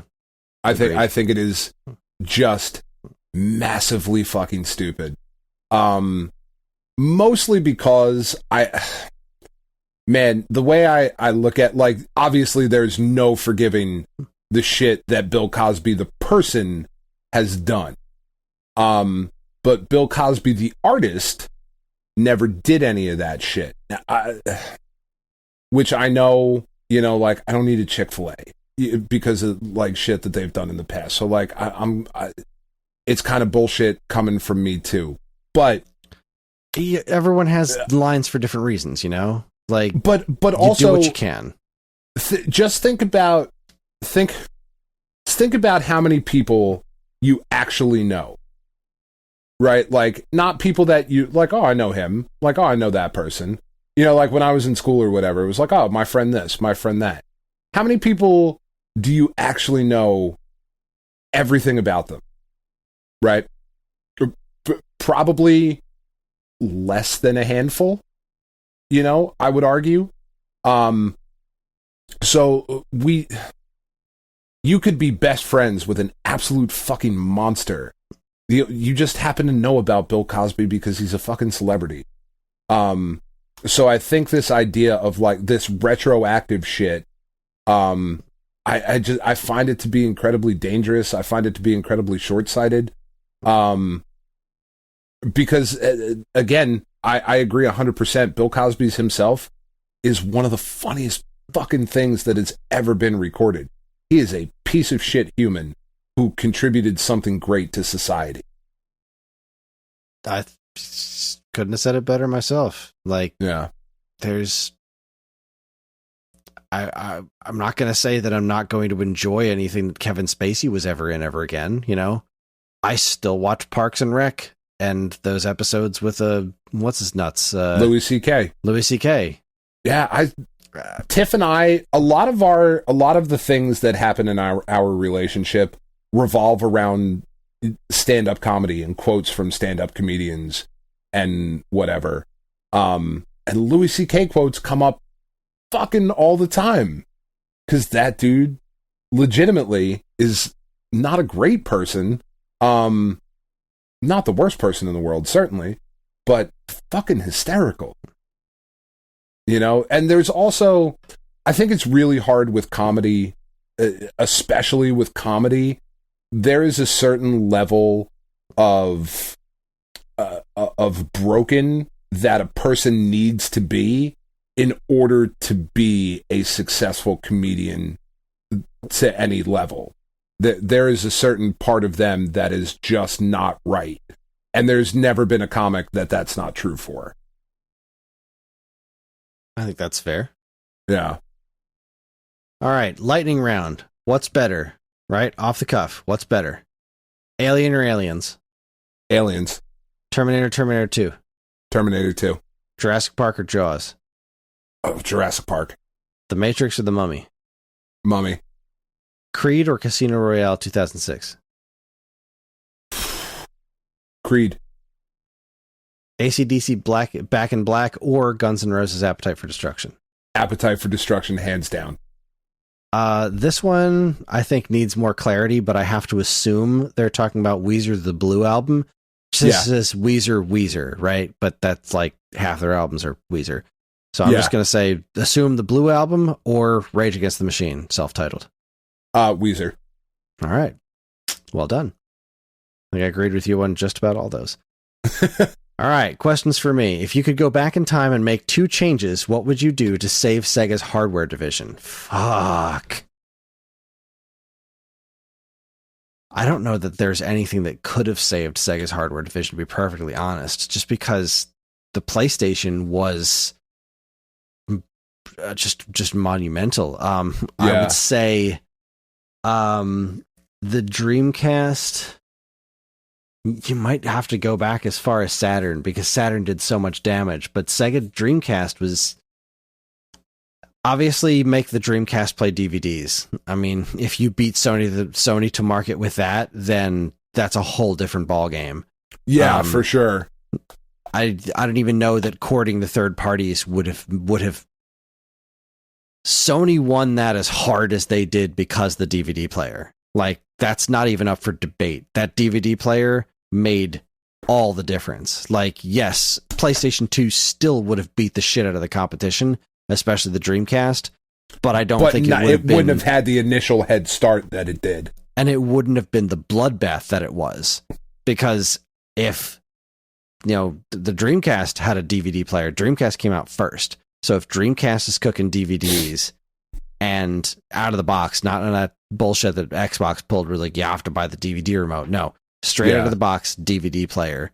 Now, granted, that would have been way ahead of its time considering when it came out, which is why I think this is such a difficult question. But yeah, DVD player in the hardware and right out the gate. And I would say some way to improve third-party relations. See, I would argue it's first party. Because, like, third party would come eventually if you had first party, but, like, even look at recent Nintendo stuff. Like, Nintendo has continued to exist as a hardware maker as well as a games maker because of the strength of their first party stuff. And Sega's first party stuff, like, people didn't love those fucking Sonic games. Like, there are people that did people like that them. Absolutely they were big sales successes. They had Shenmue, they had Crazy Taxi, they had weird shit like Seaman. Like, Sega was doing about as good as first party Sega could when Dreamcast was happening, but third parties were all going over to the PlayStation 2 because that's where the install base was. Yeah. And Electronic Arts had nothing to do with them because they didn't like the competition with 2K. So they didn't have EA on board at all, but that was fine because they had NFL 2K. You want to talk about fucking massive first-party stuff, their sports lineup was outstanding. I think third-party support and DVD out of the box, that's the only way you're saving Sega's hardware division. Or, like, just straight up buying Nintendo. Yeah, which they never could have afforded in a bajillion years. Yeah. Let's see. Yeah, I think you're right. I don't think they could have. I don't think there's any actual saving their hardware division. They have made too many mistakes leading up to it with 32X and Saturn. I just don't think and it was Sega possible. CD and like that. Yeah, there's a lot. What is your favorite optional boss fight? Oh my god. The only one that comes to mind is that Final Fantasy type character in Mario RPG. Yeah. That was really fun. That's the only thing I can think of. I'm sure there's better ones that I'm just forgetting right now. But I would say Emerald and Ruby from Final Fantasy VII. Okay. Or the litany of shit from fucking Hollow Knight. Oh, yeah. I'm sure there's other optional bosses that I'm just not thinking of. But that's where my brain's at. You mentioned before the Atari job and its salary increase over working at SAG. What is the salary increase that would get you to quit working for SAG if it wasn't related to gaming? If there isn't a dollar amount there, what's the figure you would need to quit SAG for a different gaming-related job? Wow. All right, so this is kind of a complicated one because it's not like... What I do for Stone Age Gamer is kind of like my dream job. But it's not 100%, like it's not a full-time job per se.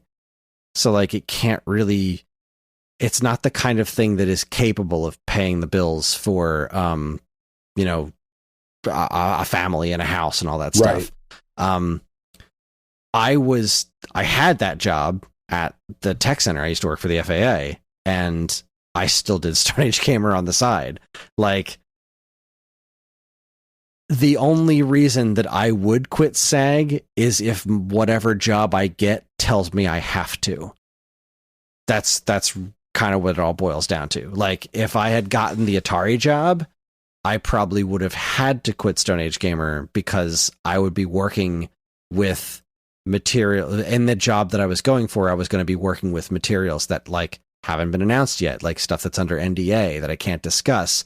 And I would be, a representative for that company. So the things I say on this podcast or whatever, like anything I'd say publicly would be as a representative of Atari, which means that I can't really do that kind of stuff because, the job would necessitate it. So if all of a sudden you'd have to change your last name too. Exactly. So if I got a job that was like, it would have to pay very well, I don't know what the dollar amount would be, like $100,000 a year, $100,000 a year. You give me that, then I guess I would have no choice, because that would be what is far and away what's best for my family. So I'd have to do that. But I have the only thing that would get me away from Stone Age Gamer is them telling me that I can't work here anymore. Or we don't like you, no way, no how. Or if there was a career opportunity that was too good to pass up for my family, that wouldn't allow me to do this anymore. That's pretty much all that would get me to leave. Yeah, I hope that answers that question. Let's see. While I love collecting and playing video games, I also enjoy travel quite a bit, especially when I'm taking out of my comfort zone. I think the associated experiences with it is incredibly important and formative for adults and children. In the past, I sold off quite a few games so I could go on a trip like that. Would you be willing to sell off 10 to 15% of the least played or liked stuff in your collection to give your family a similar experience? Wow, that's a really good question. I think it depends on the experience, right? Yeah, it depends on the experience, because like right now, I would love right now to be able to take my kids to Universal Studios and go to Super Nintendo World. I would love that. Yeah. But I think, and I like traveling. I haven't done a ton of it myself, but the thing is like, God, I love this. I love this basement. This has been like, I've worked my whole life towards this, and I've had so many great experiences sharing this stuff with my kids. As much as I love travel, I don't know, like maybe get rid of 10 to 15% of my least played or liked stuff to give my family a similar experience. In theory, sure, but right now I'm selling off that 10 to 15% of the stuff I don't really care about so that we can afford to keep our fucking house. Yeah. So travel is so far outside of the realm of realistic possibility for us right now that's kind of a difficult question to answer. But I guess let's say we were in better shape, let's say I didn't lose my FAA job when COVID happened and we were still doing just fine, then selling off that stuff to be able to like take my family to Ireland or Japan or something, yeah, that would be pretty cool. I think I would be willing to do that if I knew that I was going to be able to do it. There's other thing I've learned about selling off my stuff is it's so piecemeal. It's like, yeah, it's just a little bit here and there, even like the big sales. It's just, I don't know. It's hard to find that big buyer for the big thing. Yeah. I think, I do think it definitely depends like on the destination, right? Because theoretically, even with things being the way that they are, there is a lane where you can eventually see you and your family going down to Orlando to see the fucking whatever, whereas like, I think, like you said, the big, I at some point in my life, I need to go to Japan. I need to see a live sumo match. I don't know why I need to see that. It's just a thing I need to see. So I think if you're talking about something like that kind of once in a lifetime kind of travel, I would love to visit the building that Nintendo was founded in, I would love to do that kind of stuff, but my kids aren't going to care about that. Yeah. Not till they're older. I would sell a ton of your shit to go to Japan, Chris, if we're being honest. 20 to 25% easy. Wouldn't even think twice about it.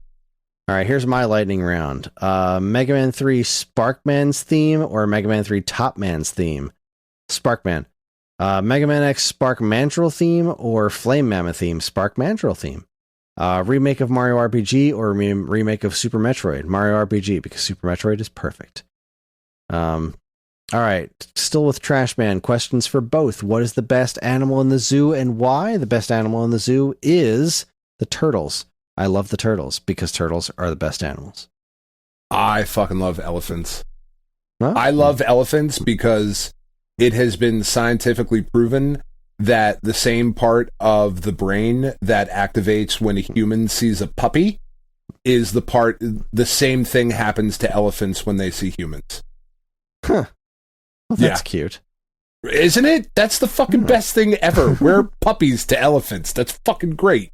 I want one to, like, grip me up in his trunk and, like, just hold me for a minute. All right, Dan, name some flaws in the Wind Waker. Kris, refute Dan's claims. Everything about it. It's a piece of shit game with terrible travel and a bullshit arts. No, man. And you're an asshole for liking it, Kris. Everything you said in your letter to GamePro was spot the fuck on. It was EGM, motherfucker. Oh, even worse. Yeah, no, I do. There are legitimate criticisms to Wind Waker, like the original. I got plenty of them. The fucking travel is garbage.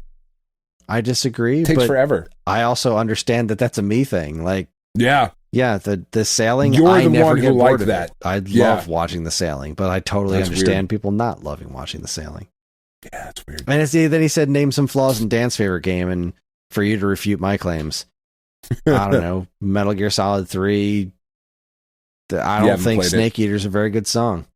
Gosh, you fucking dead wrong. And I know that's not true. I know you love that song. It's fucking great. I honestly, I just kind of like it. I don't love it. It's fine. That's great. What animated reboot or remakes do you wish would exist? A good Thundercats? Yeah, honestly, Captain N. I want a modern Captain N so bad. There's so much potential in that ridiculous premise. They could have so much fun with Captain N if they took it even vaguely seriously. Just seriously enough, but not like to be, weird troll Mega Man and emo punk Kid Icarus or whatever is going on there, and Vanity Smurf Simon Belmont. Like, do up a modern Captain N. That could be so much fun. Mask. Okay, yeah. Mobile Armored Strike Command. Fuck. Nice. Yes. That was the coolest show. The coolest toys. What's your favorite Mel Brooks movie that isn't Spaceballs? Blazing Saddles. Probably History of the World. To be fair, though, I think Blazing Saddles is the funniest movie ever made. So. That is fair. Sometimes life is tough. Have you ever failed your family, wife or children? And if so, did you recover from it? God, I think all the fucking time.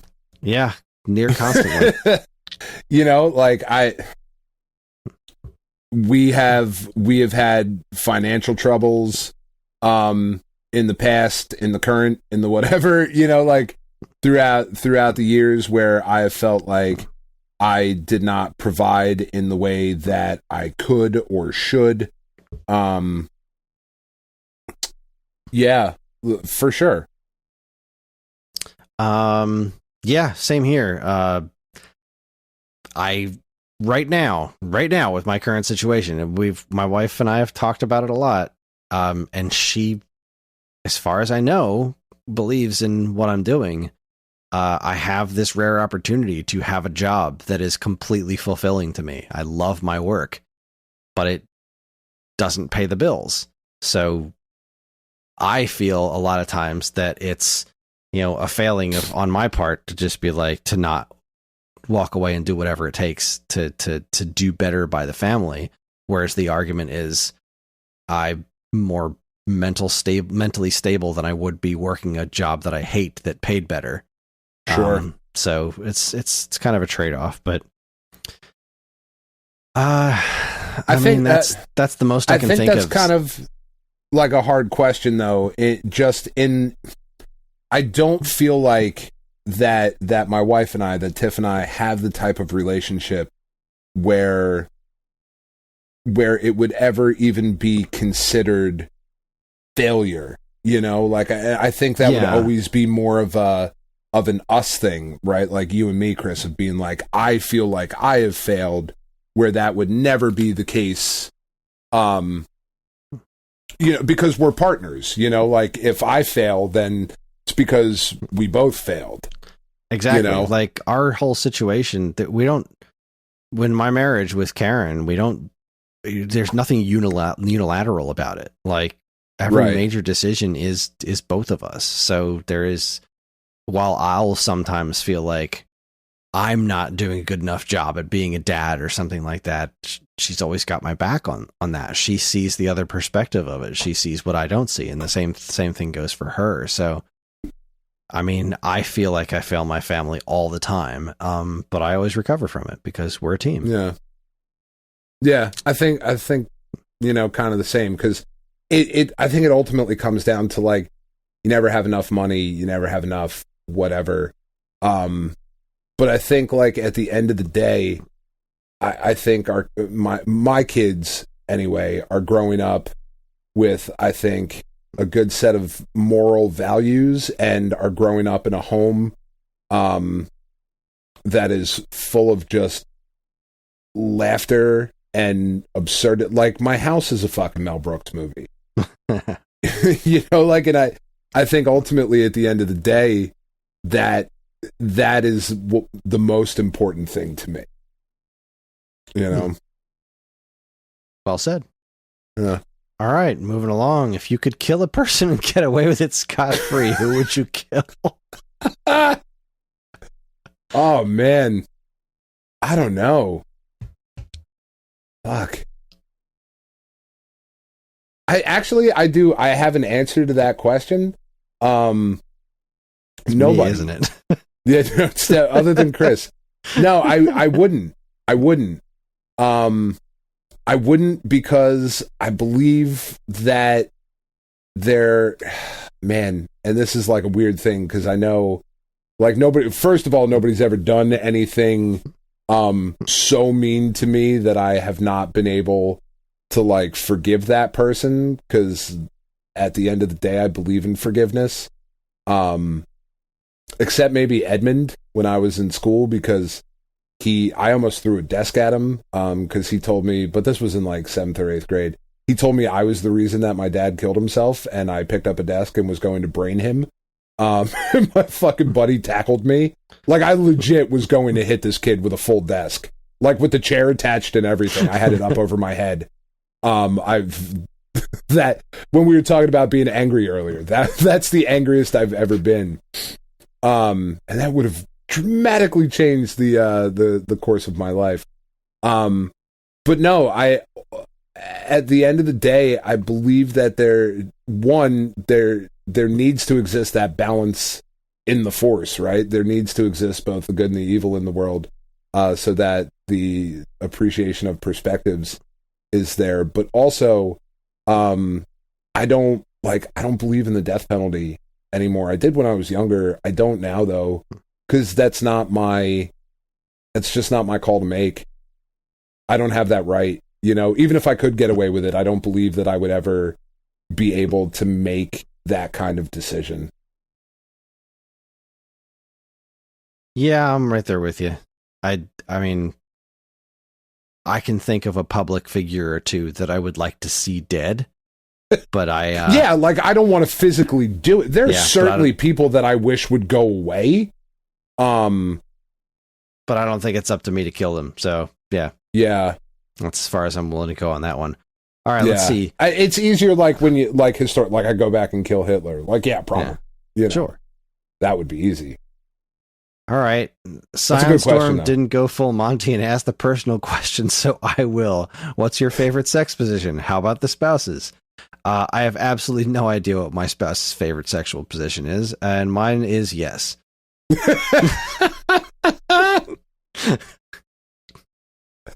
I think, see, this is also part of it too, because, like, we're getting older.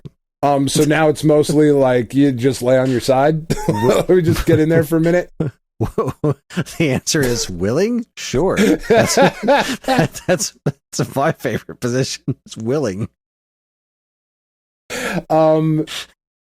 Doggy was definitely the preferred method back in the day, and I think would probably still be the answer now. From my darling wife's perspective, mine would be so outdoors. She doesn't have to look at you. Yeah, so she doesn't have to fucking look at me. She can think about somebody else, which is fine. Like, whatever, I'm cool with it. I'm sorry, mine just would, left the door open for that. No, I did. I really did. Mine would be anything outdoors with the possibility of getting caught because I'm still a fucking teenager. Good times. Yeah. What's a game you enjoy but you're not good at? Oh, you know what? I enjoy that. Right now, the answer is Donut Dodo. Okay. I fucking love that game. I can't unlock even the second difficulty mode. I've gotten through the basic screens. I've gotten to the bonus stage fucking once. That's it. Wow. That game's hard as shit. Karate Champ. Oh, okay. Good one. I enjoy it, but I've never been able to figure out how to do it in the arcade. I just keep flicking sticks all over the place. Sometimes shit happens, sometimes it doesn't. I don't know, but I have a good time. That's also his answer to the previous question. Yeah. What do you snack on when watching a movie? I actually rarely snack when I'm watching movies, but if I go to the theater and I do have a snack, my preference is either Raisinets or Reese's Pieces. Reese's Pieces was my answer. Or peanut butter cups. I do love Raisinets, though. I don't know why. Raisinets are so good. They're so good. They really are. All right, longer form stuff. 1. How much have you spent in the last year on games? At what point do you feel you pass an acceptable threshold for game spending in a year? Is there a maximum dollar amount you are willing to spend on a game, new or old? Okay, I have no idea how much I spent on games in the last year. Just no clue, because I have made the executive decision that as a grown-up, if there's a game I care about enough, I'm going to get it.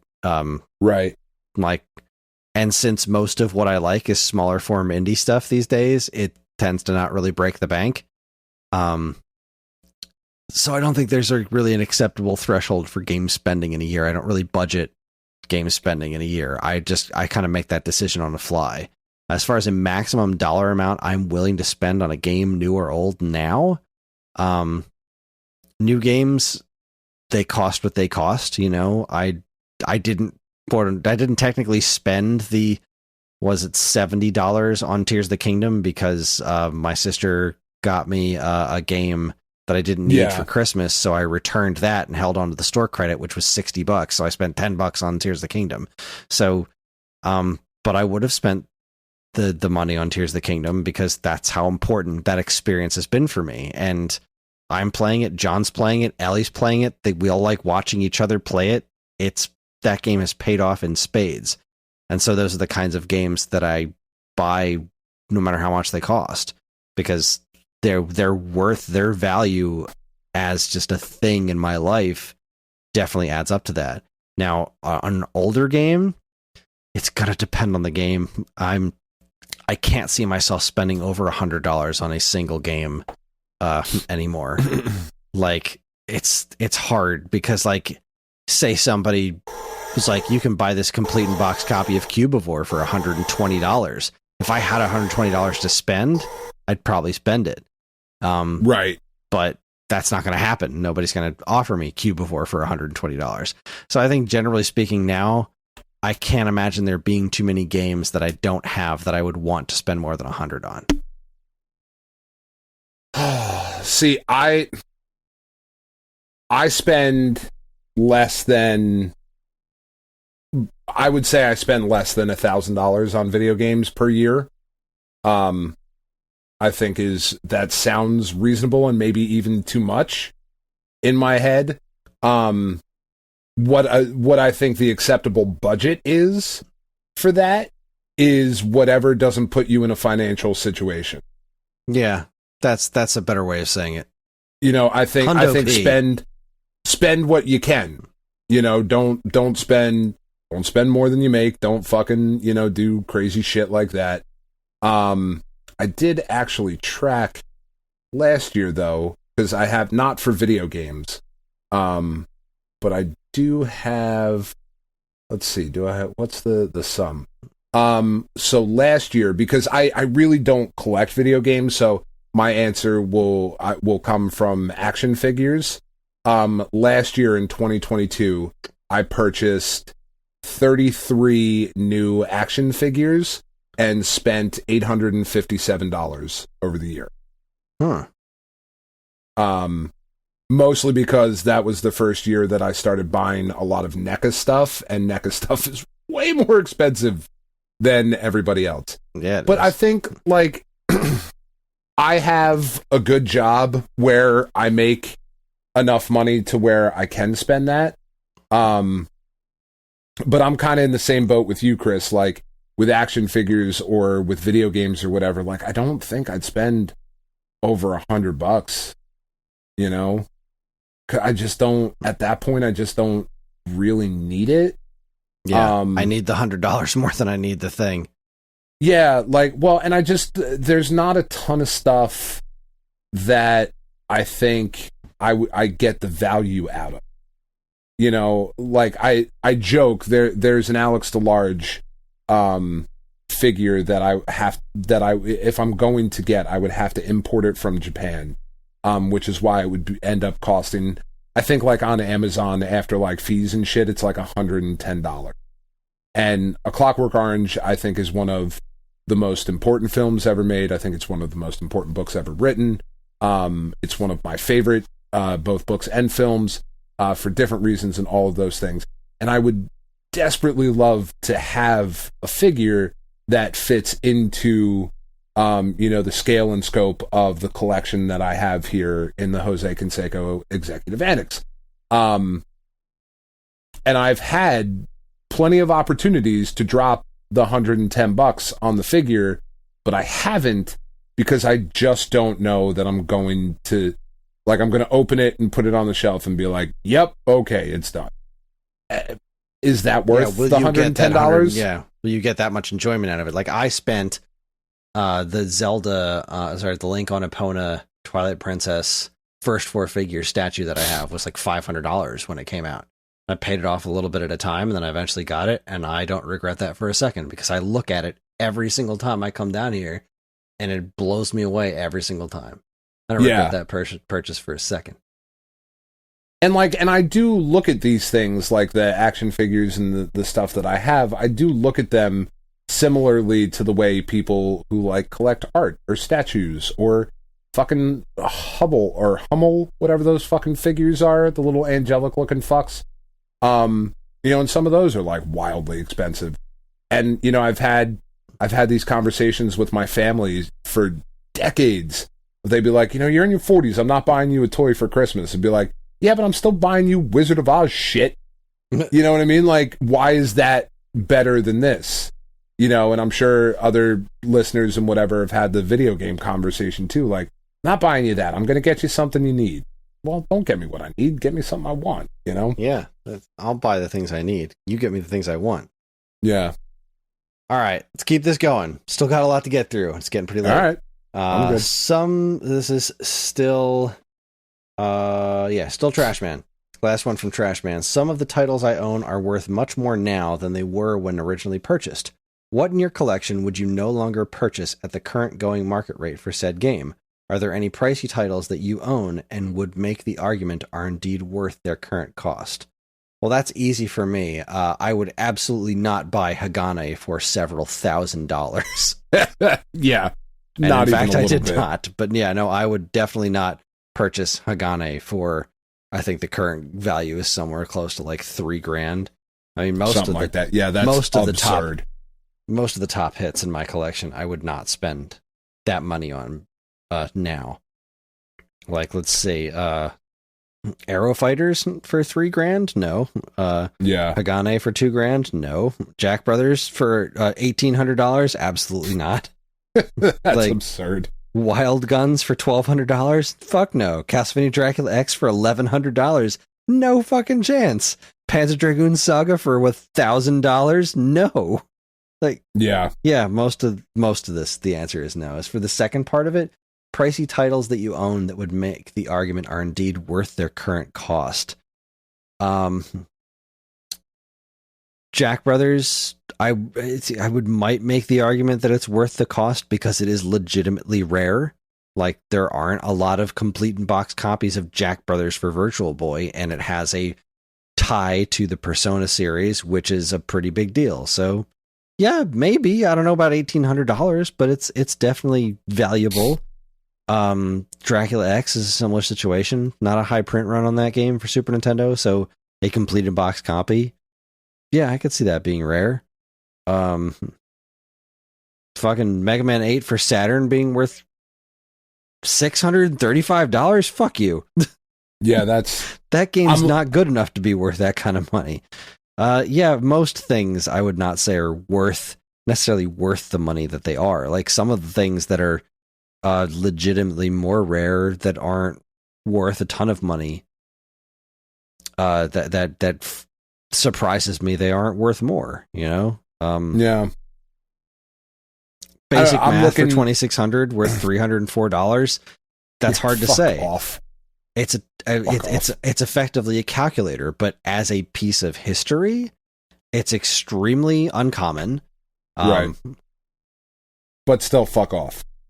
Yeah, $300 for Basic Math. Like, that's a hard one to think about because, like, yeah, historically speaking, it's an interesting game. An interesting box, physical thing to have. But at that point, you're not playing it. You're not buying Basic Math because it's a game. You're buying it as an artifact at this point.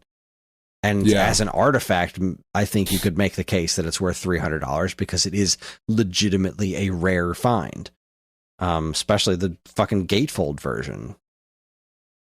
I don't know. I'm looking through my Game Eye collection, and granted, my video game collection is sad and pathetic compared to all of our listeners because I just sold most of it because I didn't care. I think the only thing on this list that I would actually buy at its current value is Namco Museum Volume 3 for $6 because it's got Miss Pac-Man on it. And I feel like that game is worth $6. But like the most expensive game I own, I have a loose copy of Marvel vs. Capcom 2 for the PS2 for $154. And I think that game is fucking incredible. I would never spend that much money on it.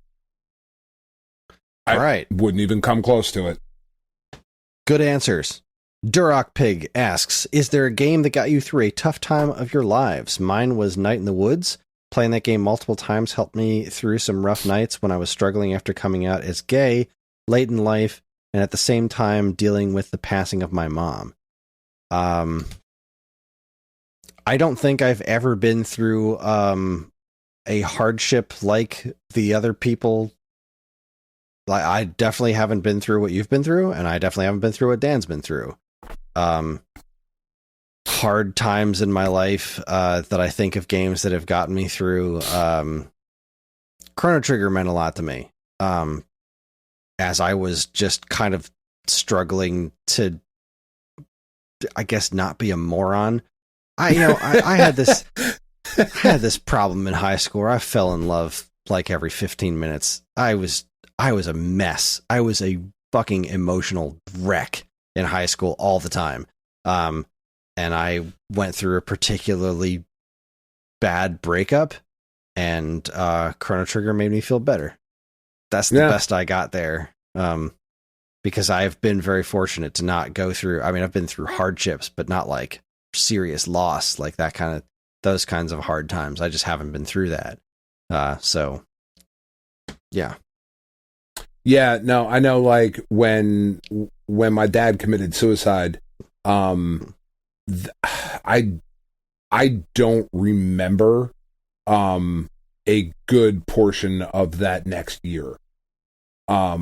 It's just something that I blocked from. I was fucking 13 years old.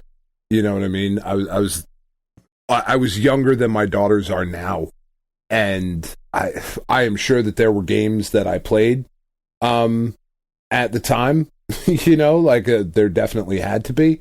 But man, that was a good like 2-year period there from like 13 to like 15 where just a lot of that kind of stuff is just, you know, blocked or whatever.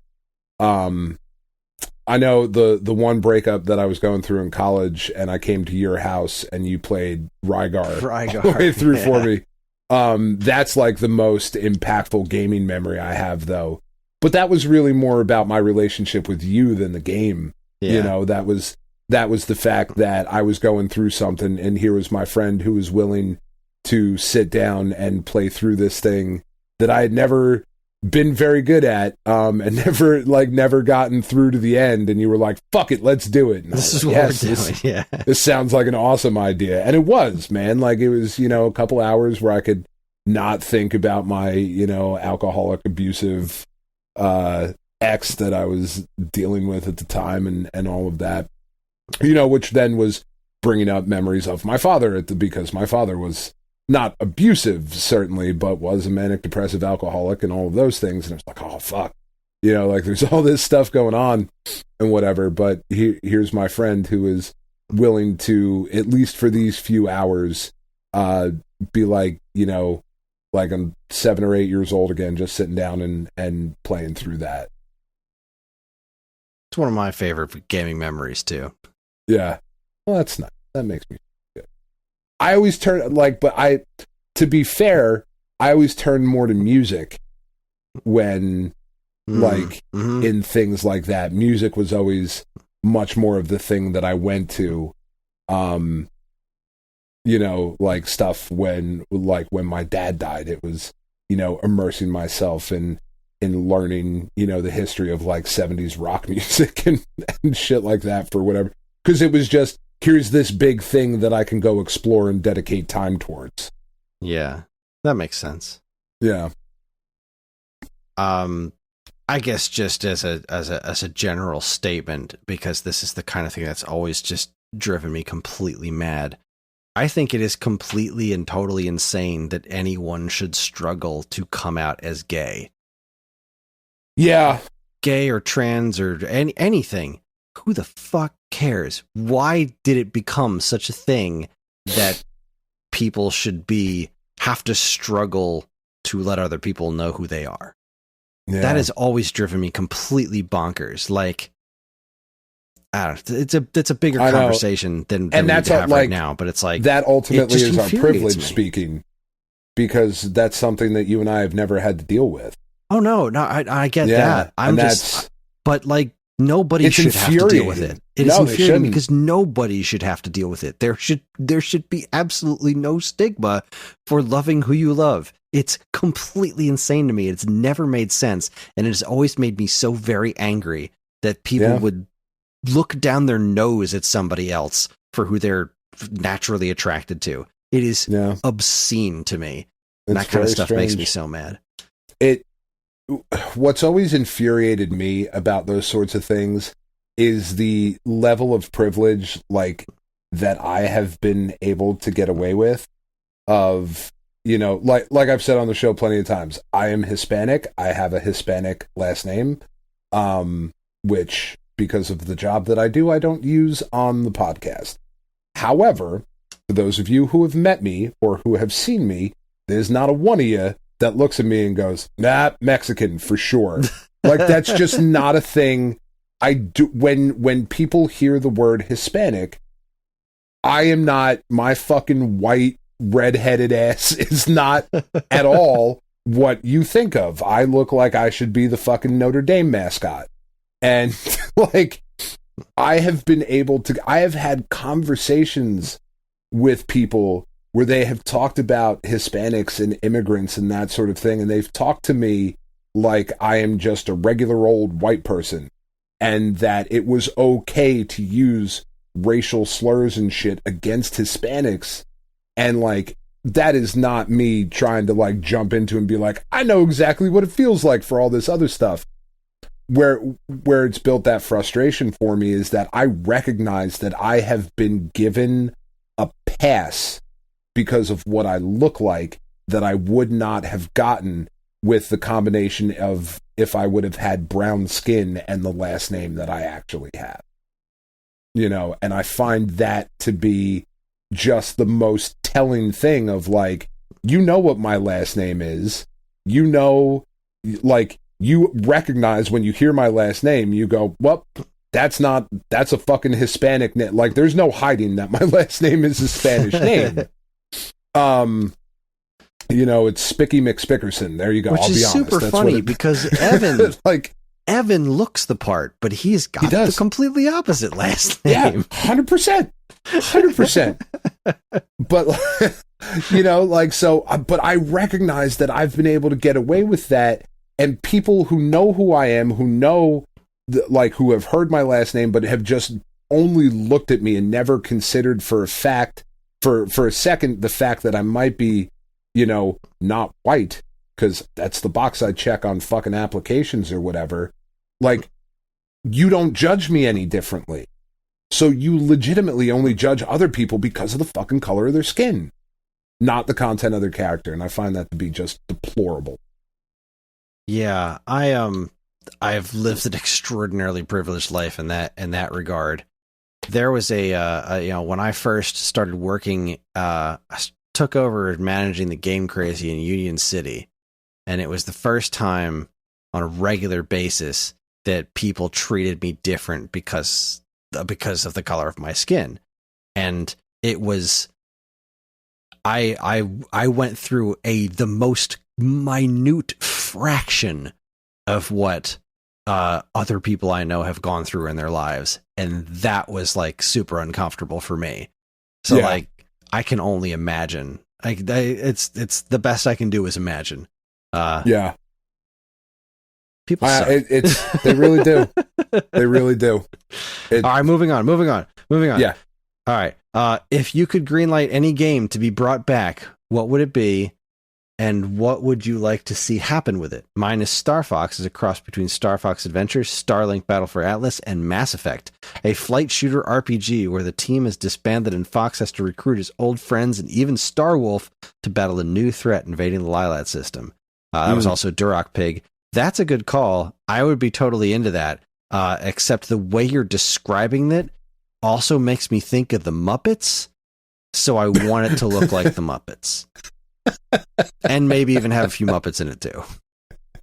Let's see. Game greenlit to be brought back. I would. This is the weirdest thing, but this is like a dormant franchise. Yeah. Okay. This has been stuck in my head for a long time. I would love to bring back Gyromite. Yeah. I always thought it would be a really cool idea. You would add like a kid character, but like it would be the kid, Dr. Hector, and Rob as like this sort of like 3D platformer team up thing where the kid, the doctor, and Rob all had their own unique like attributes, and you would have to like switch between the three of them to do some sort of crazy puzzle solving 3D action platformer. That would be really cool. Make it happen. Gyromite's such a cool name too. I love it. Do it. It is. It's a really good name. Man, I feel like I've been talking about this game a lot over the last couple of weeks. Fucking Dino Crisis. Oh yeah. I think just what Dino Crisis was, but like with modern controls and you know, just man, I would love just a new Dino Crisis. I fucking love dinosaurs. Like super scary. Yeah, I'd be super into that. Next question from Ferg. Where are my pants? You fucking know where they are, Ferg. They're next to Dan's bed where you left them. That's right. Exactly where you left them. That was a conversation with Tiff. All right. He wrote his name on the inside. Why do you have Rumblemans? Did you expect this mailbag episode to be 7 hours long? Because it looks yes. like that's what it's going to take to answer all these questions. 100%. I just messaged you right now in the Discord. This is when we're answering this question. We just got to this question now. So, yeah, I guess so. Reformat. Question for Chris and Dan. How badly do you want to go to sleep right now? I'm actually really good. Yeah, I could do this for a while. Like a half an hour ago, I was flagging. Yeah. Like around midnight, I was really flagging. Oh God, now it's 12:35. Back into it. Yeah. Yeah. No. Man, gotta take the kids talking fishing about all those games and like that. I just it was too many. Take the kids fishing in just. I don't have to do shit tomorrow, Chris. I don't have to do a goddamn thing except watch AEW Collision at like 8:00 at night because CM Punk is coming back and I'm really fucking excited. All right, Chronodin says, have you ever thought about doing a video version of this podcast? Yes, we have.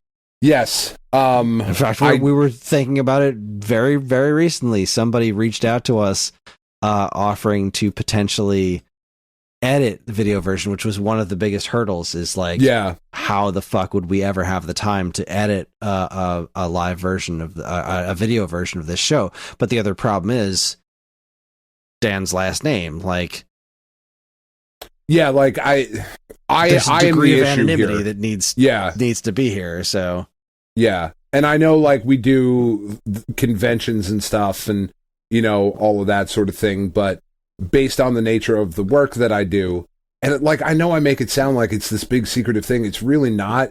It's just the crossover would be inappropriate. With the at least I think because of the content of what the fuck comes out of my mouth sometimes is just not necessarily acceptable. But when we do the conventions and stuff, they're usually a good hour to an hour and a half at least away from where I am or where I work. And the chances of there being any sort of crossover, I feel, are less. Whereas putting my name and face to a video, I don't know. I'm fucking weird about it. It's a me thing. Let's see. Scion Storm then said, well, they'd have to wear pants unless it's the OnlyFans also version. Also that.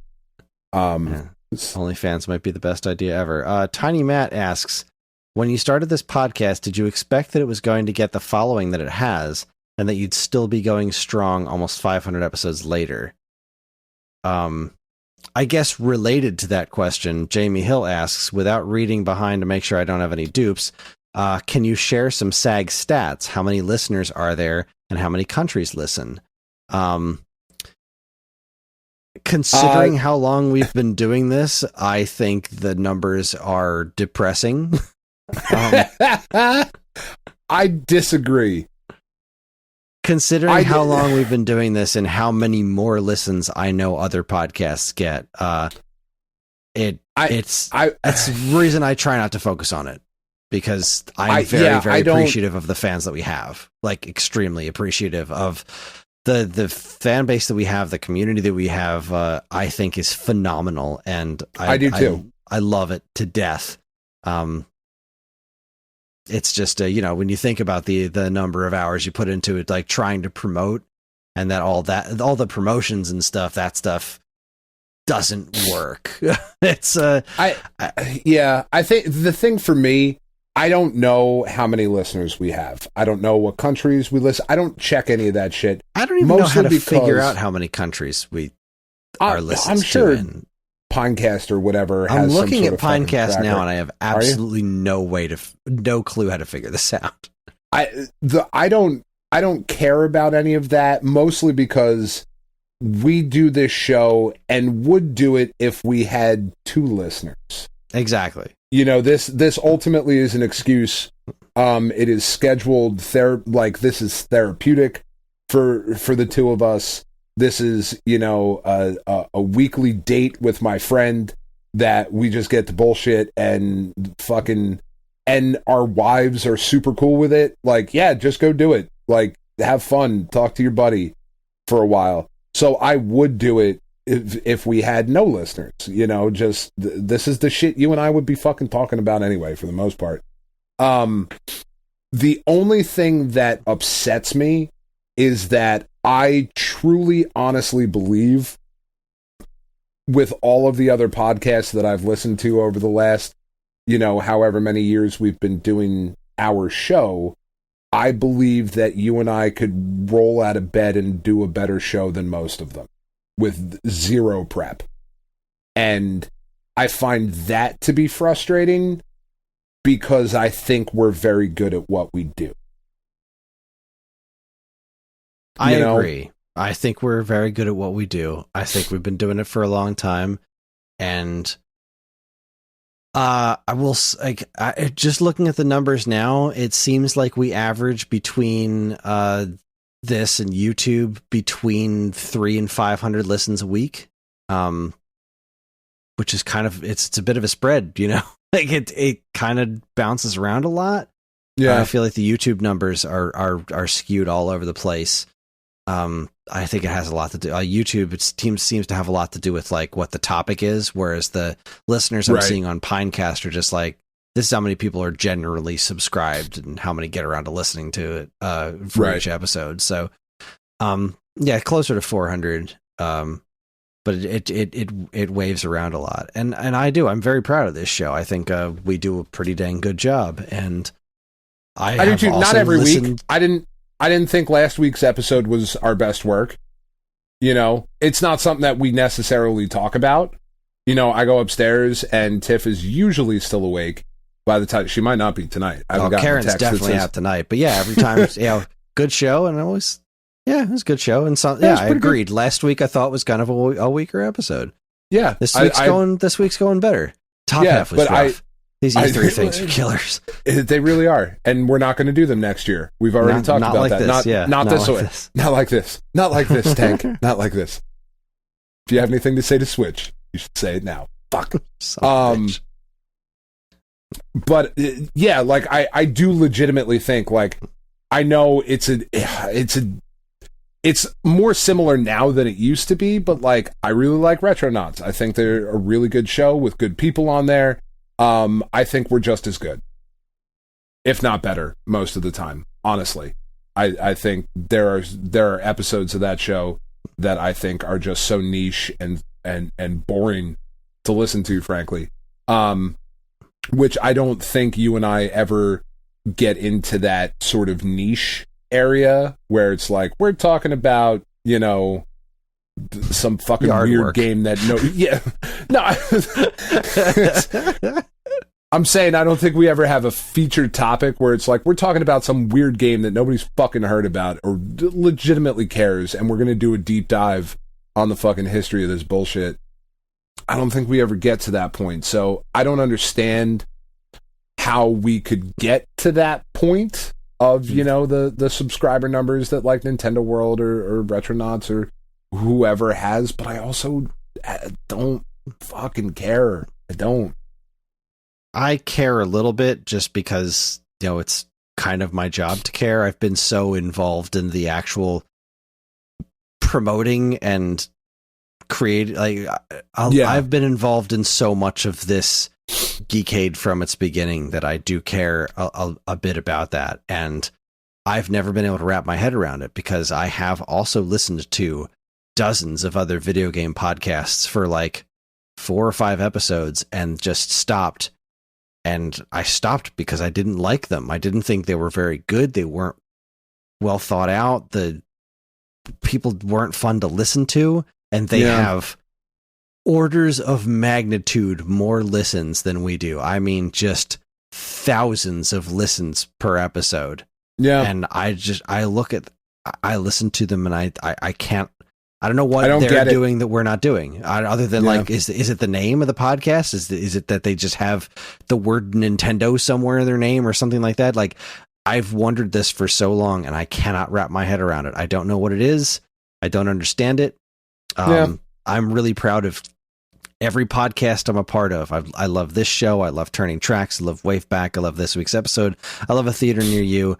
I'm really proud of all those shows, and I love it when those shows do well. And I've always wished that this could be the kind of thing that I could do as a source of income, but we don't have the listens for it. Nobody's going to sponsor. We can't get ads run on this show because we don't get enough listens for anyone to pay us to do that kind of a thing. And that's why it bothers me, because this is all I want to do. This is all I want to do. I want to talk about and write about and make videos about video games. It's all I want to do. And I think I'm getting pretty good at it. I think I've gotten pretty good at it. But one would hope after the years we put in that we would be better at it than we were. But it doesn't, it just doesn't pay. And I don't blame the people paying for that. That's the market. That's what exists right now. Yeah, no, it is what it is. Like when I say I don't care, I mean, I don't, which is like, I mean, I feel like that's kind of a terrible thing to say, but can I legitimately sit here after our listeners chipped in money to buy me a PlayStation 5 and be like, we don't have enough, like exactly. I can't. Yeah. I can't. I just can't. That's just it. Like on a selfish level of like how I wish I could just do this for a job and that we've been doing this for so many years. Like if I'm looking at this from a business perspective, of course I wish there was more, but like I wouldn't trade what we have now for anything. No. I Not love even close. the listenership that we have. I greatly appreciate the gifts that people have sent us over the years. Like, yeah, you guys have been obscenely kind to me over the years, which is just absolutely nuts. These said very nice things. You watch my videos. You comment on them. The conversations we have. We watched Fast and Furious movies together earlier this year via 15 minutes at a time. Like, I would not trade the community that we have for anything. I absolutely love it here. Yeah. So I do wish that it was more successful, obviously, but the success that we have is fucking great. So yeah, I do have no idea how I'm clicking around the site. Honestly, no clue how to figure out how many countries listen. That is a great question. I wish I had an answer to. I would love to know in that. general, I think ultimately I come down to blaming the listeners for not spreading the podcast around to enough of their friends. I think is what's holding us. It's all of you fucks. All right, I think we've come to the last question. Right. It's also from Jamie Hill. Dan, what is your day job? What do you use all those degrees for? Nope. Nope. It's porn. But it's a very God, I wish it was. It's very I actually specific. don't. That seems like a fucking nightmare. That's exhausting. God, it does. I just don't have the stamina for that kind of shit anymore. No, I don't know that I had the stamina for that in my 20s. Yeah, no, I definitely did. Anymore. Stamina's never been my strong suit in anything. Are we getting back to that part of the podcast? I was a fucking whore, Chris. It was terrible. I was just doing Ring Fit earlier today and fucking shoulders hurt. Like, God damn it. Yeah. Sorry, earlier yesterday. It's almost 1 a.m. Yeah, I know. No, man, I can't answer. Sorry. It's really not that special.